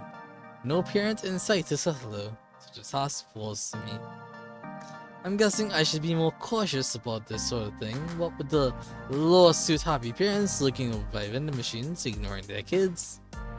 But Superintendent Winger decided to take the case all the same. Hey, my name's Winger. I work here at the arcade. What's wrong? Can I help? Her sobbing pauses as she looks up at me. I lost my tickets. Someone stole them from me. I played and won a bunch of them, but then I put them down and was talking to a friend, and now they're gone. Oh, mate. That hurts. I glance around, but I see a kid. It's impossible to tell who the thief could be. I don't even have any more tokens to play. I really shouldn't do that. I spent them all on skee ball, and my tickets are all gone now. Meh. It's so bad though. Easy. We'll figure this out somehow. Although I've got no clue where this even starts, to be honest. Maybe there was a witness to the crime. Percy would have had a good view of the redemption game area based on where Moopy's positioned. Gavin has the ticket nest, a veritable crow's nest for the whole arcade. He could have spotted something. Or I could just bend the rules and solve this directly. Maybe Percy saw something I could deal with this quietly if he can identify the culprit. Gavin had to see where the tickets went, or he'd know what to do at least, via arcade policy. Just give the kids some replacement tokens from my own stash. I'll take the heat, no problem. So, Purr might have seen it, but also he's focused on Moopy, not a good choice. At least in my opinion. Gavin, being the crow's nest, has to know what's going on. Oh yeah, arcade policy, he'll know what's up. Meanwhile, giving the kid replacement tokens doesn't it solves the child crying, it doesn't solve the issue of someone seeing tickets. Which is a thing. So I'm gonna check in with Gavin. Nope, not gonna mess around with this one. A theft is serious business. Wait right here, okay kid? I'll go get help. We'll get to the bottom of this, I promise. Okay. Let me just... Oh, Gavin's in the way. I ducked through the crowd, weaving my way back to the ticket desk. Hey Gavin, that girl over there. Boy with red hair, currently playing Frogger. He took her tickets when she wasn't looking. Wait, you saw? Of course, what of it? So, do we bring it up to his parents or to the cops? Wait, you knew and didn't do anything to help? Let's not start a ruckus. How about we replace them?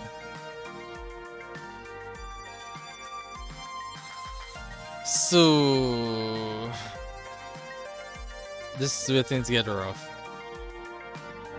We're not starting a ruckus. We either bring it up to his friends, who are gonna be assholes about it, or we confront the boss, which you knew I didn't do anything. Honestly, this one's a coin toss. Sorry. Yeah, this one's a coin toss.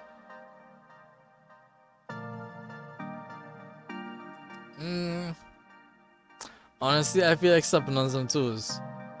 Let's confront the boss. Hang on a minute. You saw this kid take the tickets? Yes. And you didn't do anything at all about it. First, I'm tied down to the desk. It's all hands on deck. Oh my god. Nobody out of position, not even for a minute. Doubtful. Second, confronting the boy won't do any good. He'll climb up and refuse to ever admit wrongdoing. And the parents can be twice as immature, I'm found. Right now, I just want to keep the peace. One girl crying is less of a disturbance than a boy throwing a tantrum. The way he stands there is so stoic and uncaring, while that girl in pink just sobs. It's not right, I mean, seriously, it's not right. But he's my boss. How hard do I want to push this? Real hard. Gavin, have a heart. What makes the sadness less important than a boy's potential tantrum? I call bullshit on that. I thought you were all about supporting others' dreams. Can't say I like it, but it's your call. I wash my hands of this one.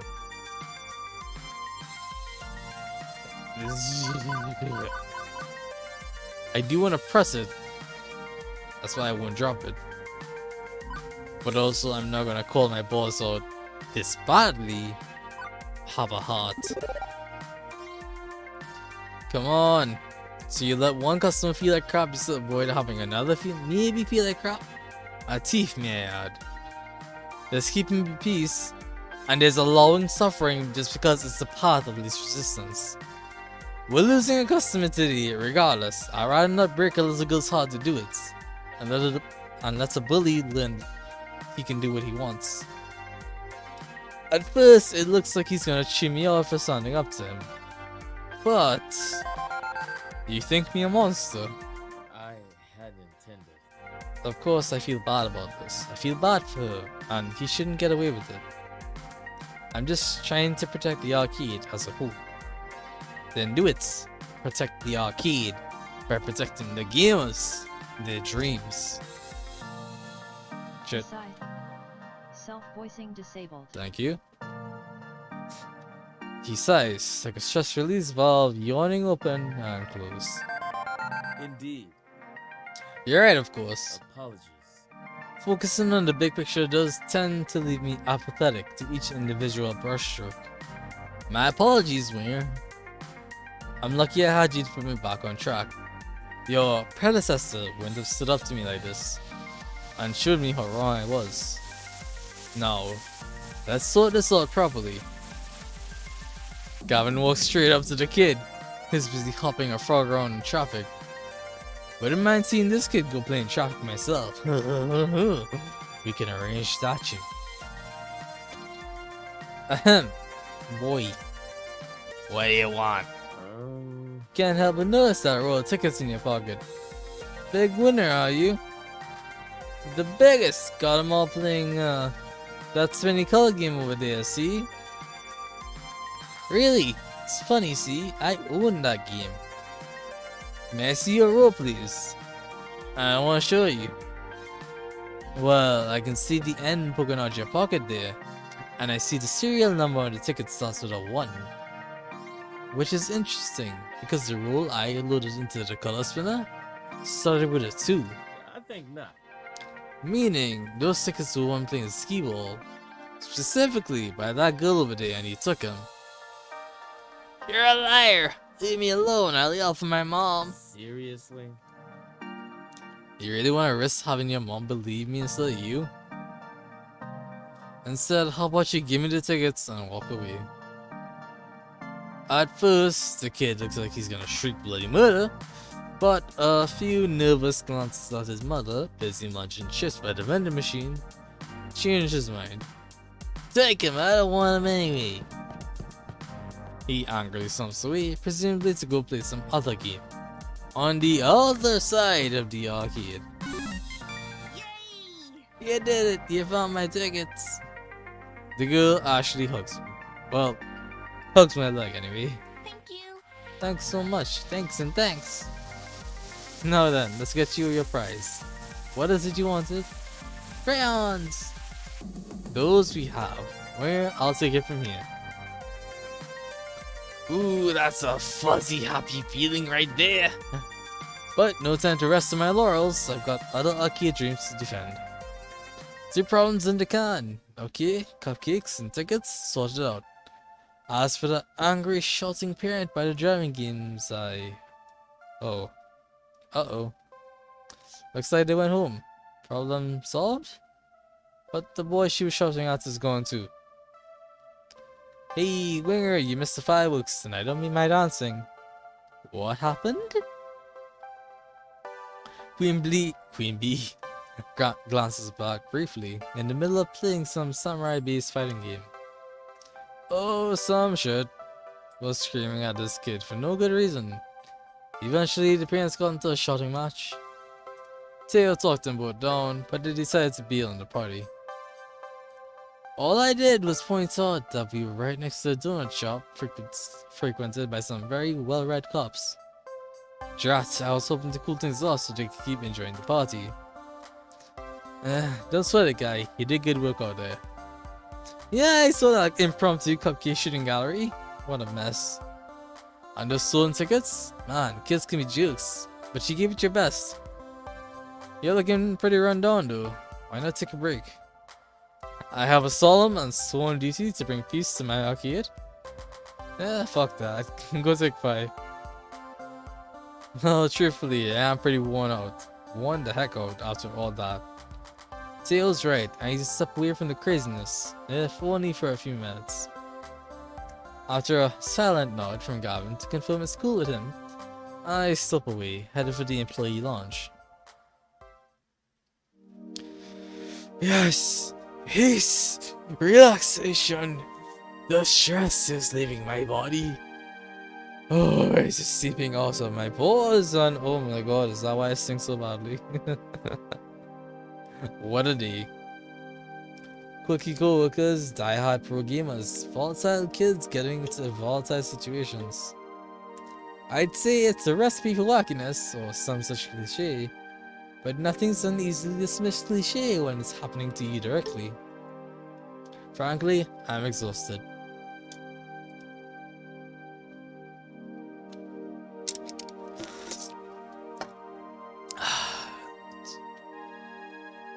Needed that drink.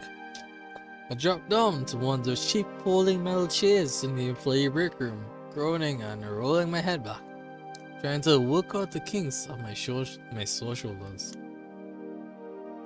And spot an upside down kid. Huh? Oh, wait, I'm the one leaning backwards. I sit up and turn around instead. Better. Wait, what's the kid doing back here? Hey, I think he was hoping I would notice him. Hi. Hi. And you are... Mikey. Okay, that's a start. Hi, Mikey. My name is Winger. So, what are you doing back here? This is an employees only area. Wait, there's a keypad. How'd you get in? The guy at the desk dropped this. He holds out a piece of paper with the door code written on it. Huh. Score 1 for Ashley's wild storytelling being more fact than fiction. Okay. But you can't stay back here. It's, well, I don't see any knives or stabbing implements left out in the open, so I guess it's technically safe, but... Please don't send me back out there. What? This is curious. I lean in so we can be on the same eye level. Something wrong? You can tell me, I work here. I'm the guy who solves problems. No problems. Just don't want to go out there. I know, kid. Seems sus. Don't you want to play games with your friends? And he gives me the most cynical, bitter laugh I've ever heard out of a kindergartner. I don't got any friends. I don't know anybody here. Fuck. My family just moved to the city, and before that we lived in another city, and one more for that, but I was too little to remember. Mom told me to come to the party anyway, and I didn't want to, but she took me anyway, and then she left because she's got to work. Fuck. New kid in town, huh? He nods mutely. Still, I should have busted him there and then. Brought him back out to the party where the other parents could supervise him. I should have told Gavin. I should have enforced the rules of the arcade. Okay, kid. Now it's all on you. You want to stay back here for the rest of the party? I'll keep you company. Thanks. You really won't tell my mom? Nope. Why? I thought you want to make me go. You're an adult, like mom. Hey, I wasn't always an adult. I was a kid once. Deep down, I still am. The new kid in town, in fact. You were the new kid? Yeah, although back for me, that started happening back when I was 10. Again and again, moving from town to town. School to school, never really making any friends. Not for years. Mom and dad kept losing jobs and taking new ones, worse ones. They'd be working all day long, too tired when they came home to do much of anything. After years and years of this, I stopped hoping things would get better. I decided I'd just take what I could get. I'd go with the flow. What does that mean? It means you don't care. Some things are good, some things are bad, but you don't care. You just do what you have to do without really being sad over it. But that sounds so sad. You weren't sad? It's sad to never care about anything, right? More than you can imagine. I guess I was sad. I just told myself I wasn't going to be sad, even though I really was. And then I bite my tongue hard. Because my little involuntary trip down memory lane was not helping this kid out. Wouldn't have helped the little winger out if an adult did this to me. So instead, I decided to be the adult that little winger would have needed. Hey, it could be totally worse. The aliens could attack. It won't always be this bad. Life has ups and downs. Your mommy loves you, that's why she works hard. But this won't beat you, right? You're a tough kid. You take the time you need.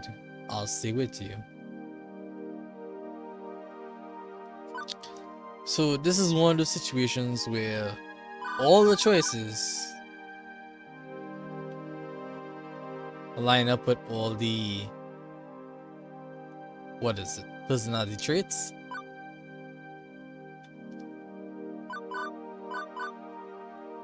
I'll write out save.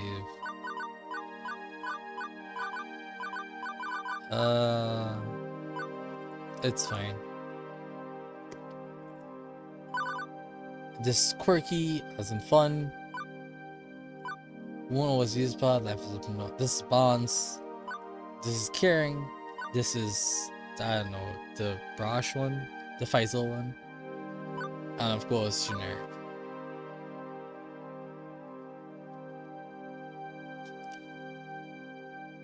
So, I'm the type of guy who likes to make jokes about situations, but not when there's actual stakes on the line. Not when someone connects.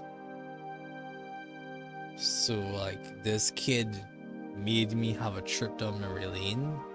I'm not gonna give him a joke to perk him up.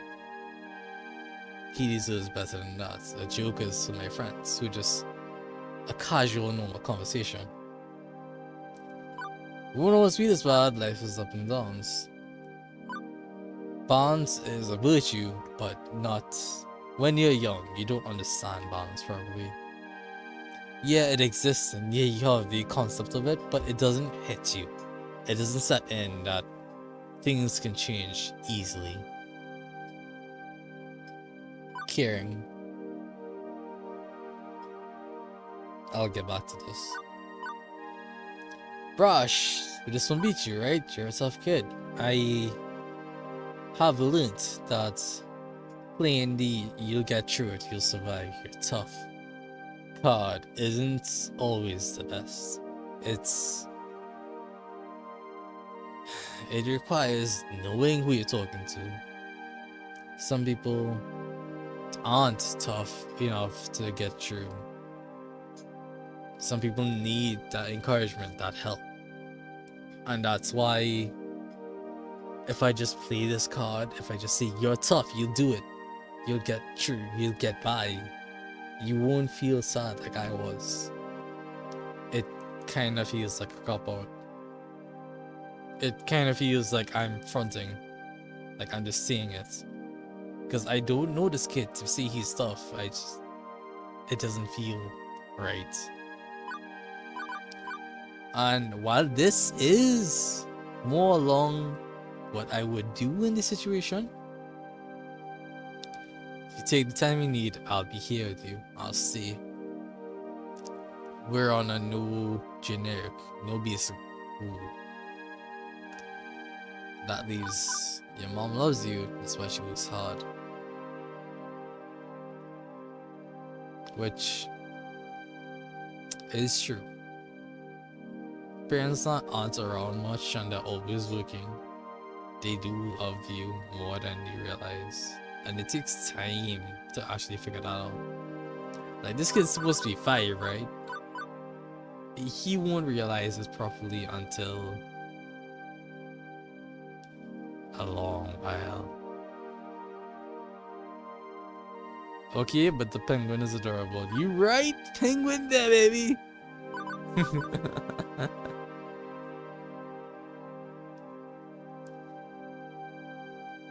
Like, we could always use different answers. These are on, in the other runs.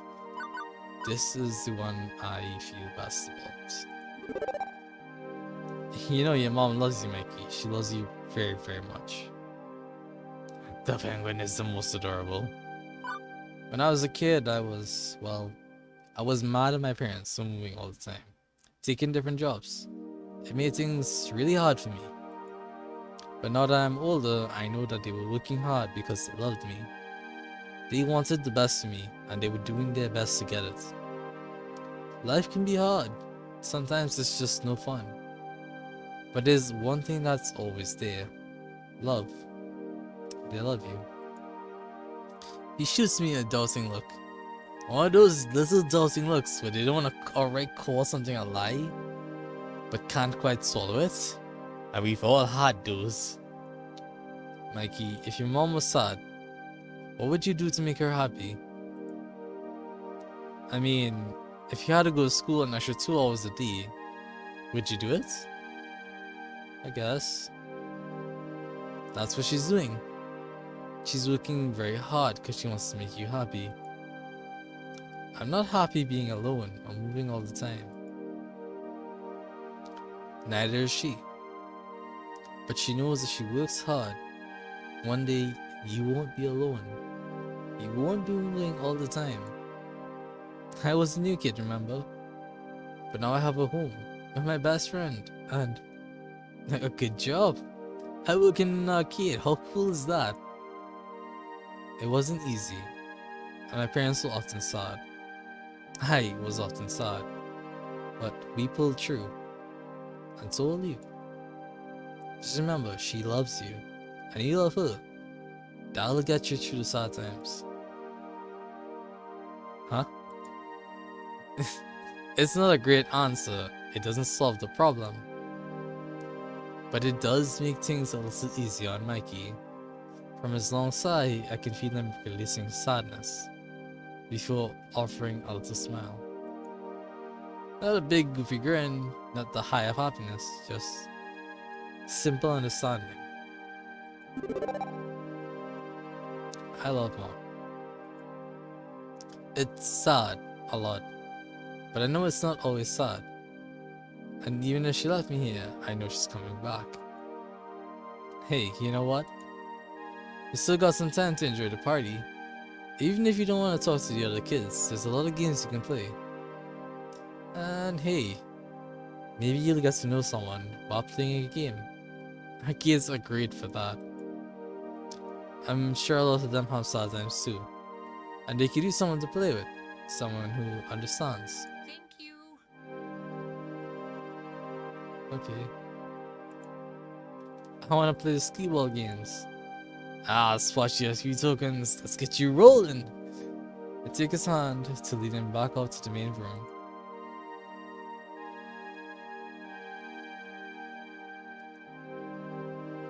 And off he goes.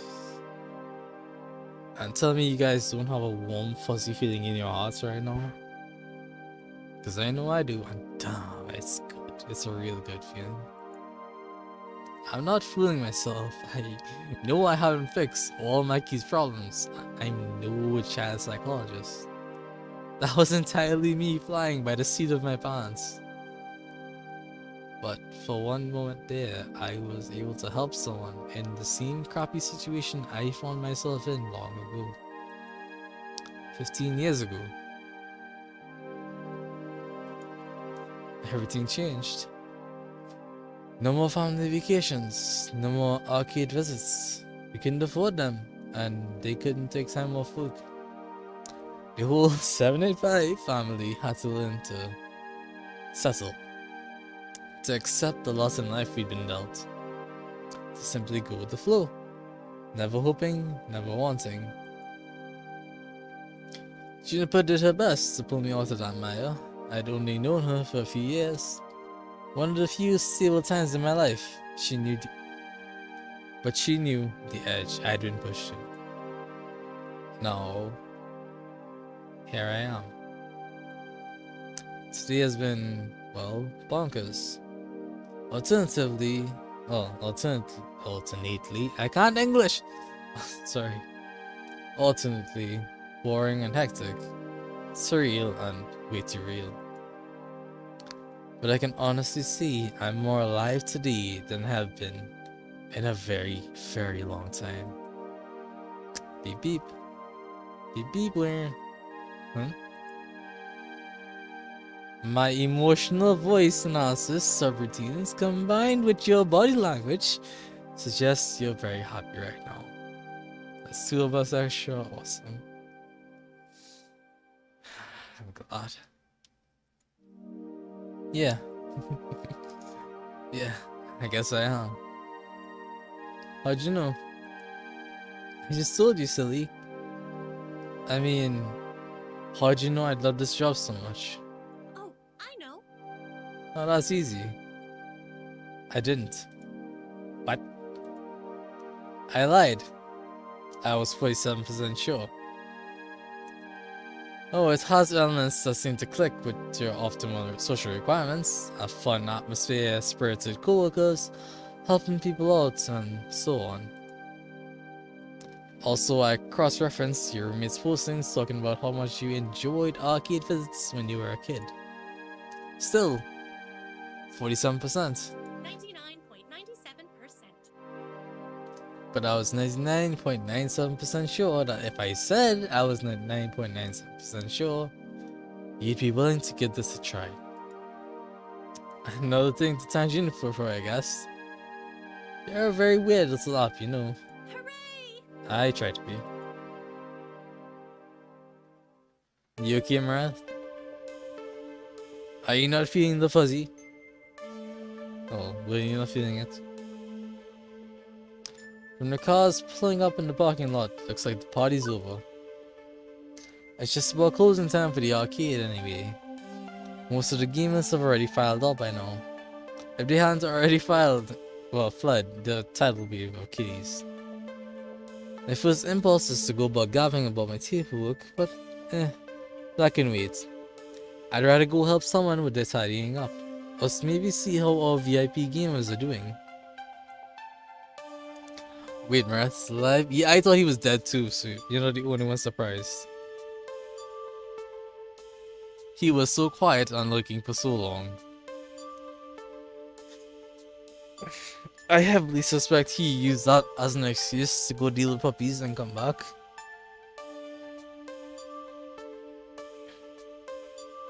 Not enough time to run around checking in with everyone though. Who do I want to hang out with? Gavin's tapping at his tablets and frowning. Guess I'll go right to him. Ashley's quietly repairing her costume. Maybe she could use company? Naomi's frying gum out of a coin slot and looks ready to cry. Queen Bee's packing up her gear, ready to go home. Teo's cooling down with some Fast Cars 5 for the days through. Lucy's finally finished his movie game and is ready to leave. Is this even a question? Like I've said it before and I'll say it again. Naomi's best girl. And we can't have her crying on our case. Naomi definitely looks like she could use a hand. Someone's jammed bright pink bubblegum into a coin slot and she's trying to declare this sticky mess out. How could they? How could they do this to poor innocent little cubers?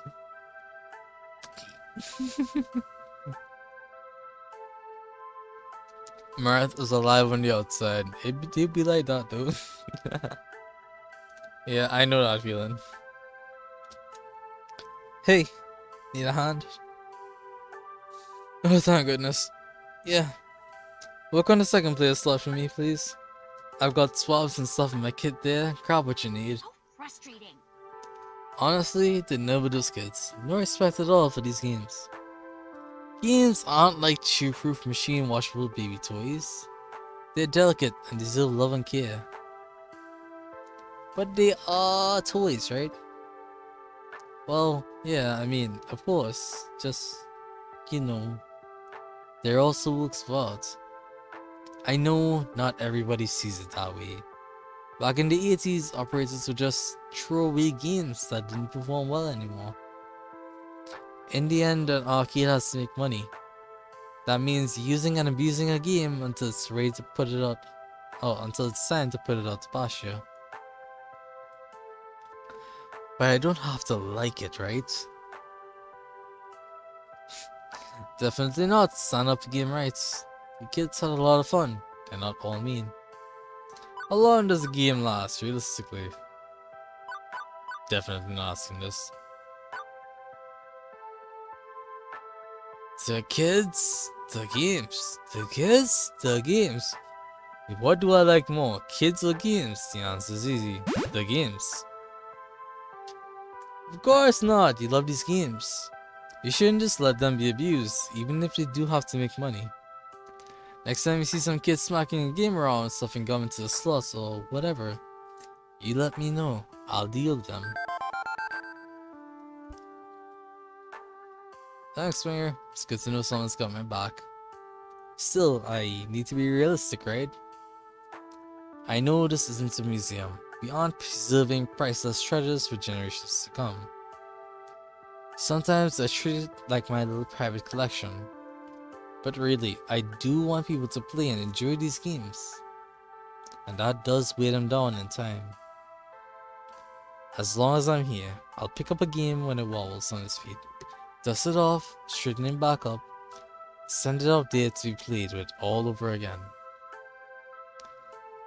With the last of the gum pulled out of the slot, Naomi closes up her toolbox.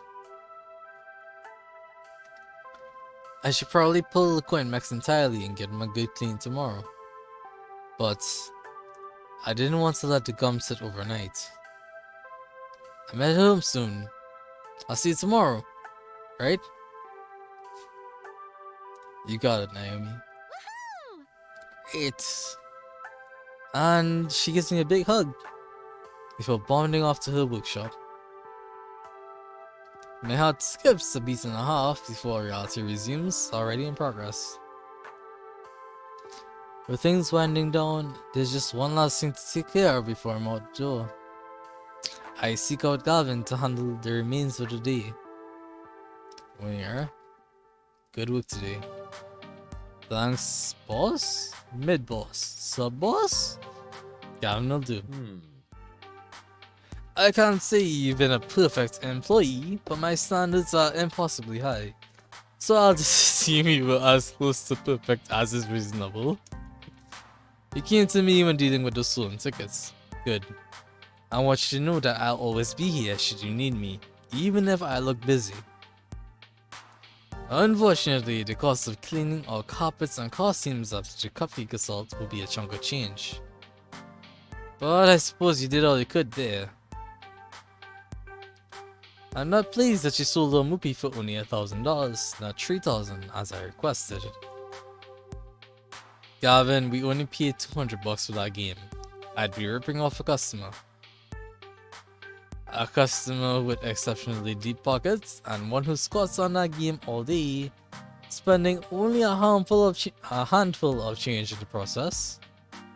If anything, $3,000 is what we need to make up from the lost profit from Percy being so movie obsessed. What's more, why it's still here, is a good question. Was I not clear I wanted it gone? Percy didn't want to break up the family. They're machines, not people. He also didn't want Naomi to be sad. Yes, well, Naomi needs to learn to let go, I'd say. Are you giving our poor little winger a hard time, Gavin dear? Miss Francine, I thought you were napping. Let's be sensible. Naomi's dream matters too. As does the dream of Percy, that poor fellow. What? Isn't Percy stinking rich? Everyone has a dream they're chasing. Gavin, I know you mean well, wanting to keep everyone's dreams afloat. But sacrifices made in that name which shattered the dreams of others, well, that's not what the Funplex is all about. Winger, you understand, yes? The reason why? Why am I here? That's the question she asked me during that interview. Now, I think I understand. I came here today looking for hope. Hope I could do more with my life than compromise. Settle for what I could get and go with the flow. Everybody I've met today is full of hope. Gamers chasing scores, people following their passions. Nobody here is willing to give up on their dreams. Not even you, Gavin. You know we're better than this guy. We don't settle. We chase after our hopes and dreams, and we won't accept anything else. I see. Apologies. Winger! Miss Francine, I apologize. It's difficult to balance my idealism against my realism some days. But I know in my heart that I need to err on the side of idealism, even if my mind screams in protest. I can assume you're still keen to work here, Winger. I don't even hesitate before replying. Absolutely. Gavin fetches a nearby short stack of forms. Fill these out tonight, hand them in to me first thing in the morning. And welcome to the Funplex. Welcome to the family, I'd say. I'm sure you'll fit in just fine, Winger.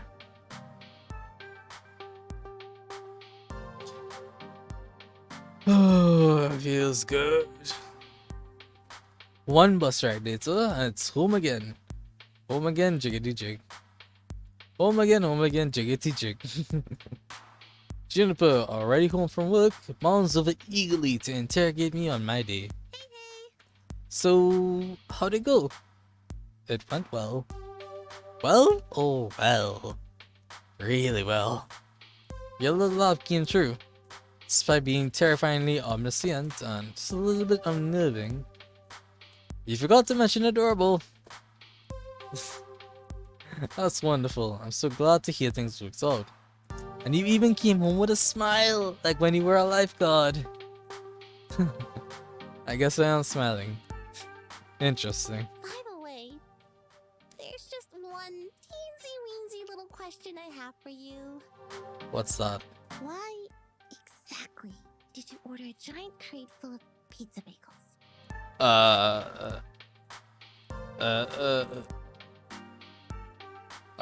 Did I neglect to mention that part of the terms and conditions?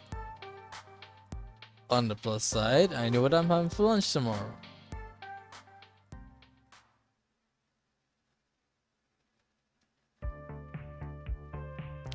And that's level 1 of Arcade Spirits complete. Hey, look, you also won a prize. You get one of these for each level you clear, plus some extras for various endings and other hidden thingies. Thingamabobs. Smiddimajibles. You know, secrets. Now, let's see your score.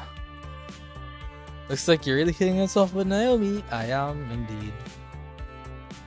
You're proving to be a gentle, sweet, and compassionate soul. Also, you scored 6,500 points! Nice. Keep talking with people and your score will go up, up, up. Today's pizza fact is Americans eat approximately 100 acres of pizza each day, or 350 slices per second. Wow. You want to save your game? Yeah, I do. Save.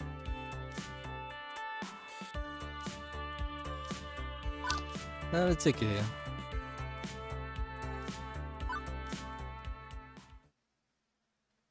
Does that mean the end of stream? No, not quite. We have half an hour to go.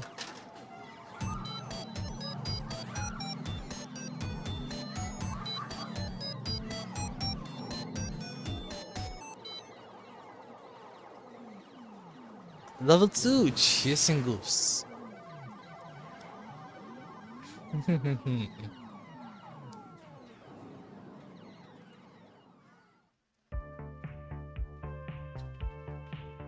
It is the future year 20XX.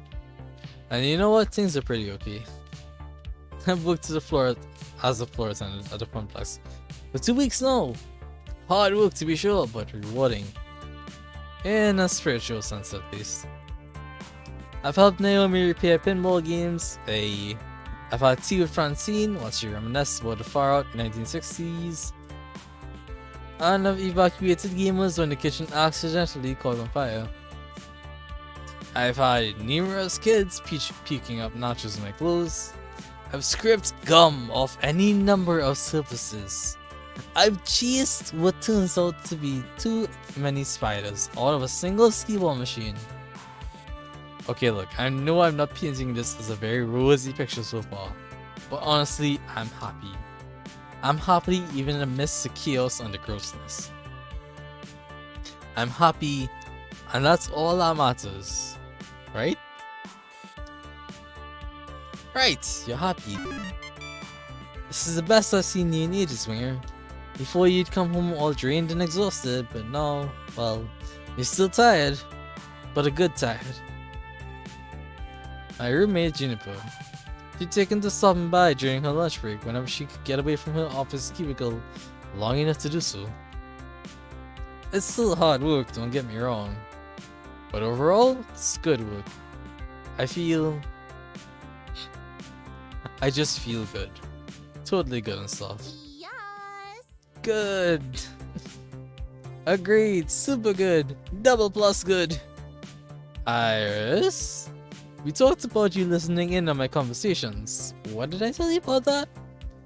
To pretend I wasn't eavesdropping even when I am? Exactly. You know, I'd be more upset about my creepy privacy invading digital overmistress. But I have to admit that Iris really pulled through for me. Even if she also ordered a 3-month supply of pizza bagels on my behalf. When you have pizza on a bagel. Not even. So Juniper, how long do you have left in your break? Any time to squeeze in some pinball or something? I can spot you tokens. No can do. Our new assistant synergy manager arranged a team building exercise. I have to like move colored bits of people around or something and then exchange high fives. Assistant synergy manager. That sounds like a very big job. Nah, it's actually entry level, good pay, right on track to middle management. It's pretty cushy if a bit dull. Funny thing is, they asked me if I knew anybody who'd fit it before they started advertising for candidates. And I said, nope, who'd want to do that? When was this exactly? Oh, 2 weeks ago. So, 2 weeks ago, it's when I needed to find work. You told them Oh, you didn't know any good candidates for an entry-level job. A well-paying entry-level job. Yeah, sorry about that. I hit suicide by accident.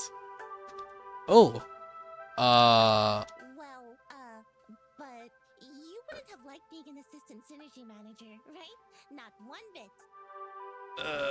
Juniper. Please tell me you told them no because I had already taken this job by that point. Not because you forgot. Hey, I didn't forget. I just, didn't bother telling you about the open position that night. I mean, you'd already had so many jobs you hated. I knew you'd hate being an assistant synergy manager, so I didn't feel the need to tell you. And it all worked out, right? You just spent the last 5 minutes telling me how happy you are here. Not a lie. I was happy here indeed. Also not a lie. Having packed pizza bagels for lunch after having pizza bagels for breakfast because we barely had enough money to cover the rent this week, pooled together. Also not a lie. Gavin constantly hiding the numbers from us, insisting things were fine, all while dryly joking about being perpetually on the edge of crash and burn. Also not a lie. Every time someone in my family tried to chase after happiness instead of stability, we fell deeper and deeper into debt and misery. Ooh. Winger, say something. You're scaring me. When I lost my lifeguard job, I barely reacted. Didn't care that I was impoverished again and facing an uncertain future. I guess one of the nasty side effects of no longer going with the flow is no longer being numb to the reality of your situation. But I shouldn't feel upset. I've been genuinely enjoying my new job. It's restored my sense of hope that my days can be something to live through, not just endure. I have no right to be angry or upset at losing an opportunity to be safer. As a safer, more stable future. Right? It's okay, I'm where I want to be, the honest truth. It's okay, everything is fine, lie to protect her. Or it's not okay, why didn't you tell me? Harsh truth.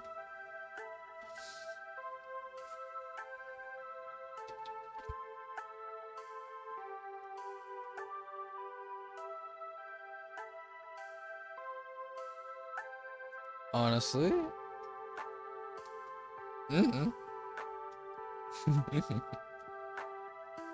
Like, I'd probably lie to protect her, but the honest truth is more compelling. The fact is, an assistant synergy manager is someone who will go to a floor or a building and just try to get people to cooperate and get along and build synergy between people who otherwise wouldn't feel like they know each other. And it's not glamorous at all. It's kind of dumb, really. it's not even trust exercises. It's just here's a random inconsequential thing to do with someone else, and not one someone else, every other person in your floor.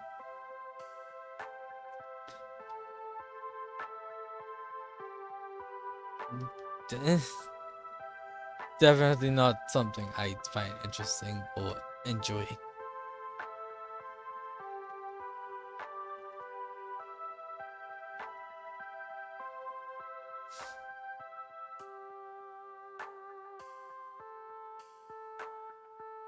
I think I want to see what's on this one just to double check later.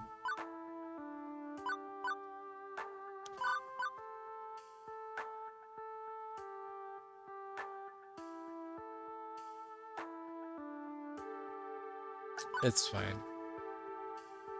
So I won't be angry or upset. Simple as that. I decided I was done compromising, right? Done with settling, going with the flow. I'm going to be the one to break the family curse. I chose this path of my own free will, even if I didn't have all the facts at the time. But if I'm gonna be honest, boundless confidence doesn't cover the simple fact that I chose to be vulnerable rather than safe. If the arcade closes, if anything else goes wrong, still, no need to jump all that on Juniper. It's okay, Juniper, you were right. I'd have hated that job. Things are great here. Good. You were kind of freaking me out. Trust me, it's the right decision. You'd learn to loathe working at my office, like I do. Oh boy. I mean, sure, the pay is good, and you get solid health insurance and paid vacation time, and they have a sweet coffee shop right in the lobby. Juniper. And these really great chairs that support your lower back, like $1,000 chairs from Sweden crafted by master chairsmiths. Juniper. I said it's fine. Everything is fine. Honestly, I'm okay. I mean, I won't deny that job could have been a safer bet. I want to contribute my fair share to the apartment rent, you know, and you like coffee's great and comfortable chairs with good back support are great. And like, you know, health insurance is great. And like you know. But what's done is done, and I rather look forward than back. Right. Forget I said anything. Please forget I said anything. I'm sorry. I should have told you. I shouldn't have held that back. But I still wouldn't have pushed you to take the job. It's totally horrible at my office. You'd have been miserable there, like me. Am I good? Yeah. I am good, but also slightly not. In the sense, like, if you know someone wants a job and you have an opening, like you know about a good opening that's stable and it could be good for them, and you don't decide to give it to them, you rather give them a risk or let them go try something on their own, run a risk rather than a stable job. It's a little not infuriating, but like, why would you put them through that, especially if you care about them? Like, in this situation, that's a lot of benefits. Even if the job sucks, that's a lot of benefits. And an added benefit is you work with a friend. So even if work sucks, you can go home with your friend and bitch about it together.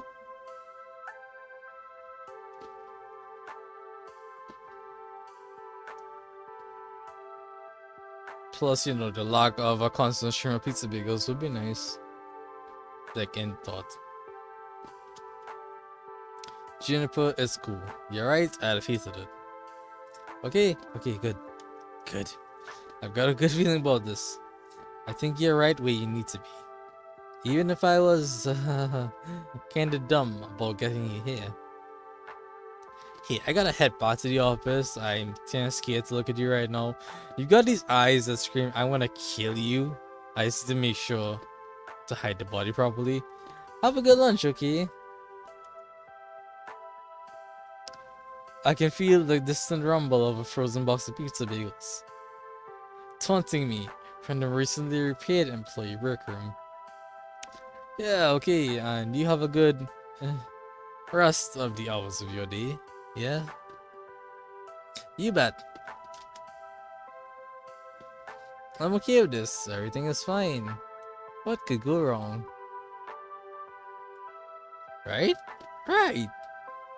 What I need right now is a distraction.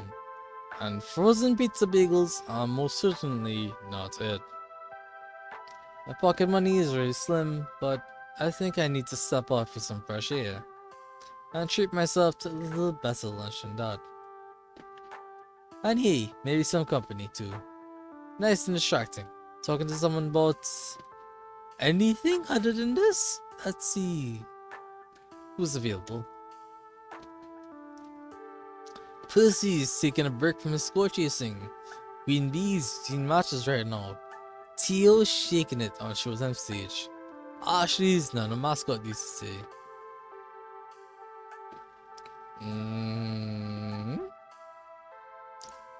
All in all, even though best boy.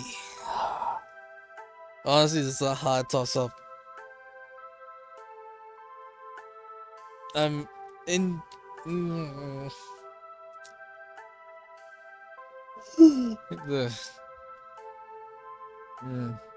Naomi is go-to for choices like this. Even though Pussy's best boy, I'm not sure I want to chase him, like interact with him.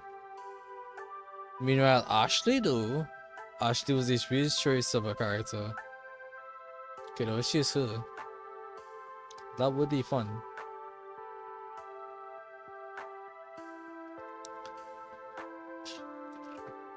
I'm pretty sure Merit would say she's Theodore. Check out his ass shaking or something. It's this guy. It's not often that both floor attendants can go on break at the same time. I take advantage of that and see if Ashley wants to grab some chow. On the plus side, I will not be having lunching with Blinky the Funplex Flamingo. She's in her civics today. Look at her go. That's a shit.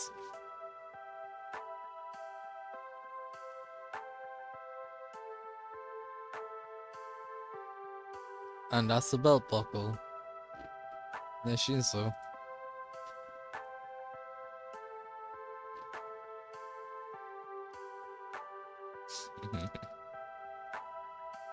On the plus side, I will not be the lead. Yeah, civies. Oh, hi!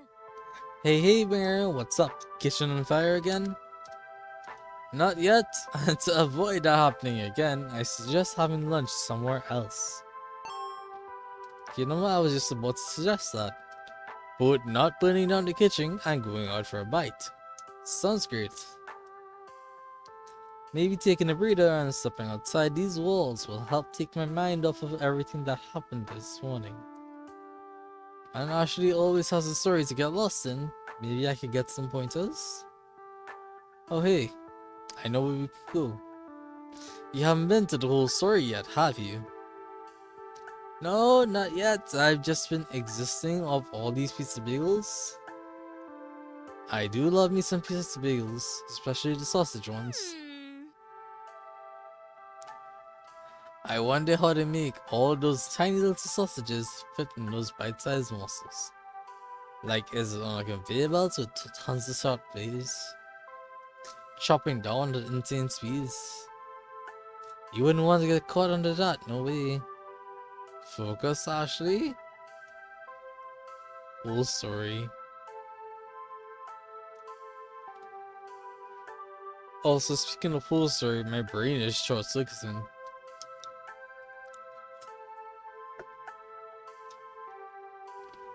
Oh yeah, it's an adorable little bookstore that also sells coffee and donuts. Get it? Whole story. Wah! Ugh. Not a fan of puns, I take it. Nevertheless, I got a hankering for some mini donuts. Let's go! Yeah, look at that. Despite coming to this little strip mall for 2 weeks, I hadn't actually visited our neighbors. Mostly I did whatever needed doing. Took orders from Gavin, then to hand to Ashley and Naomi, things like that. Whatever the job happened to call for. No more, no less. I couldn't say I'd been part of the community outside the immediate circle of my coworkers, whereas the others visited Whole Story frequently. Ashley leads the way into a shop that smells strangely of dusty old books and sugary sweetness. I don't think I'd ever been in an independent little bookstore. Or a bookstore at all, for that matter. It's 20XX. Who buys books in brick and mortar stores anymore? But despite the subdued atmosphere compared to the arcade, there are customers present and accounted for. Sipping coffee, reading old tomes, and yes, munching on donuts. Ashley secures a tiny table for us before directing me to the bar. Hang on, what is up with this menu? It's organized by the Dewey Decimal System.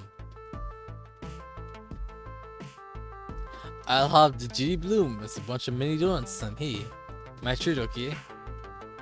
I mumble all the thanks, trying not to make a big deal of it. Cash is tight and boutique cafe pastries won't help my situation much. A pair of middle-aged guys wait to take my order and look at them go. Look at them, look at them, look at all of them. Aren't they fabulous?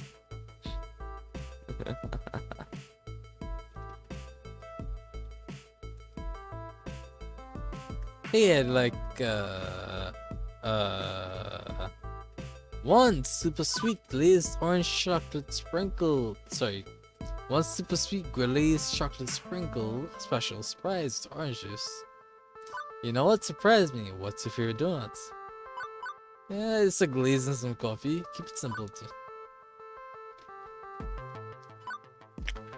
Not feeling that orange juice. Surprised me. Hey, what's good? What's your favorite order from the menu? One Terry Pratchett coming up, a jam pastry with Clatchy and coffee. Damn. The second fellow puts together my order and also drops a small paperback book onto the tray, featuring a many-legged wooden travel trunk on the cover. Huh. A literal lunch. With alliteration, apparently. Hey, you work at the Funplex, don't you? Yes. Right, we've seen you walk past our doors every morning and evening. Ben and clockwork is Matt. TikTok. Right, sorry, I should have introduced myself. Floor attendant, we're 785 at your service. I'm your inside guy for tokens and tickets. Oh, we're lousy at video games. Totally lousy. But Francine's just a peach, isn't she? Sweetest dame you'll ever meet. This is quite a duo. They are an amazing pair of characters. Regardless, welcome to the whole story. We don't get much on them, but they're really cool. I'm Ben, I'm Matt, no relation to the actors. although they're cuties and so are we. Oh, stop. Stop being cute? Never. I suspect they're gay, which is adorable. Apparently, the sugar is available in forms other than the raw and unholy. Anyway, don't let us stop you from having fun on your little date. Wouldn't dream of it. It's not a date, Just friends then? Friendly friends on a play date? bro. Maybe the real date was the friends we made along the way. Oh god. I'd say the real friends were the friends we made along the way. Oh no. What if the way was also the real friends who were the real friends we made along the way? Oh no. Do you know the way? Okay, now you're just being silly. And how? Anyway, Anyway, next order, please. They're a pair of dorks, but they're well off, and they do have their shit figured out. They're good. The pair waves the next customer in as I return to Ashley's table with our orders now on a neatly decorated wooden tray. Oh, wow! This mini donuts is just so cute. Ashley holds up a tiny donut in her hands, like a chipmunk holding an acorn. She looks down at the tiny pastry and her eyes sparkle before she takes a bite. Closing her eyes, the corners of her mouth curl into a wide smile. Banger is so yummy. I could eat these all day. I wish I could have Ashley's enthusiasm about eating food. The same old pizza bagels day after day is dulling out my palate. Ashley's face changes from pure delight to concern. Hey, Winger, is everything okay? You aren't your normal self today. You seem a bit off. It's been an interesting morning. Kinda hard to wrap my head around everything. Hey, I know how those days go. Even I feel lost and confused sometimes. There are days when it's especially rough. You? Seriously? Little Miss Sunshine, huh? You feel the same way, huh? Let I keep talking.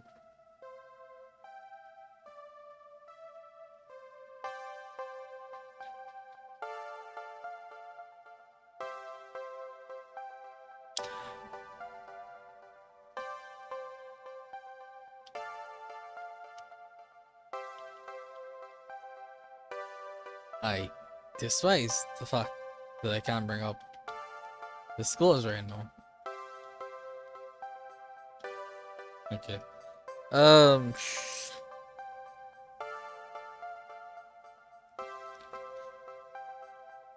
Honestly, I'm gonna compliment her. Little Miss Sunshine? Really? Living embodiment of good tidings and cheer. Who are you and what have you done with Ashley? Come on now. But seriously, you're always so happy and confident, Ashley. Blindingly so, in fact. Between the cosplay passion and keeping the kids happy, I've never seen you lose your smile.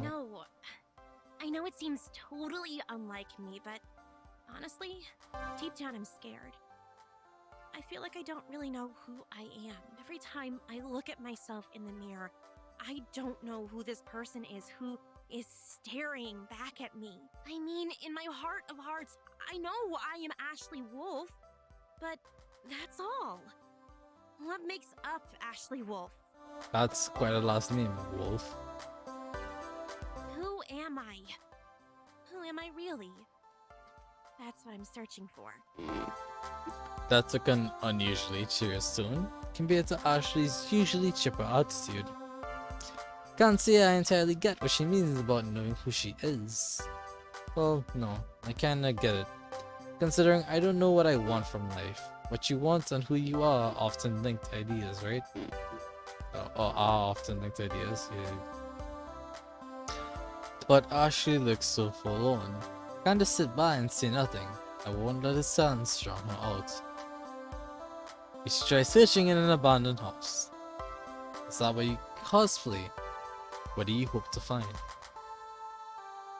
Ooh, this is a good one.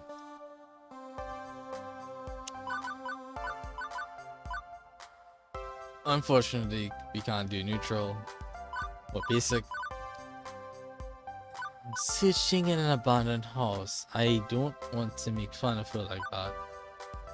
So, is that why you cosplay? I wonder if Ashley uses cosplay as a way to help explain her world. To discover things she couldn't obtain without it. Cosplay helps you find what you're looking for, right? Ashley looks shocked and slightly embarrassed. Whoa, how'd you guess? Are you psychic? You have to tell me if you're psychic, those are the psychic rules. No, it just makes sense, I guess. We all have our masks, do we not? Yeah, we do. When I reflect on my life, I really do love cosplay, and I love the rush it brings. I get to be whoever I want, whatever I want. I can be a starship captain, an elf, a giant pink flamingo mascot even. I don't have to worry about Ashley. I can focus on being someone else. I feel awkward in my own skin.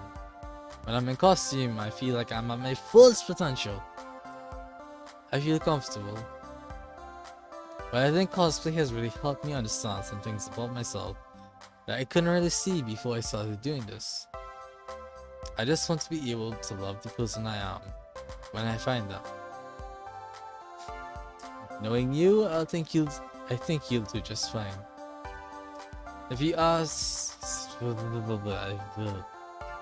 if you can smile for the kiddies through a pink flamingo mask, you can smile for yourself. I hope so. I really do. Ashley looks off again longingly for a second before slapping back to attention. Oh my, I just talked your ear right off. Beep beep. Lunch is over, where? Right on time. Hey, thanks for listening, Weir. I mean it. And you know, if you're prone to talk about your problems, I'm here. I mean, I'm here at the Funplex, yeah. But like, I'm here for you too. That's what friends are for. And I totally know it might be overstepping my bounds here, but I feel like lately you're just going through the motions at the Funplex. Huh? Oh no, things are great with me and the Funplex. You punch in and out. You punch in and punch out right on time, sure. But from what I've seen, you have so much potential. The flame burns deep inside. You just gotta dig down and bring out that light, you know? You'll do great things. I just know it. And I totally delayed you long enough. We should get back to Gavin before he notices we're gone.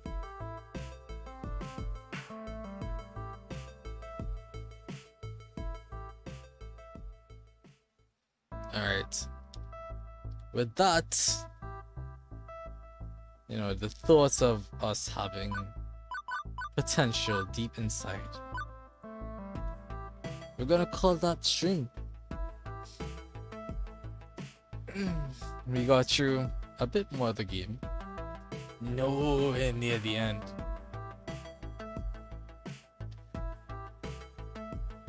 It's gonna take quite a while before we get anywhere near the end. But for what I can do right now, this is good progress. And I'm glad you guys were here with me for this.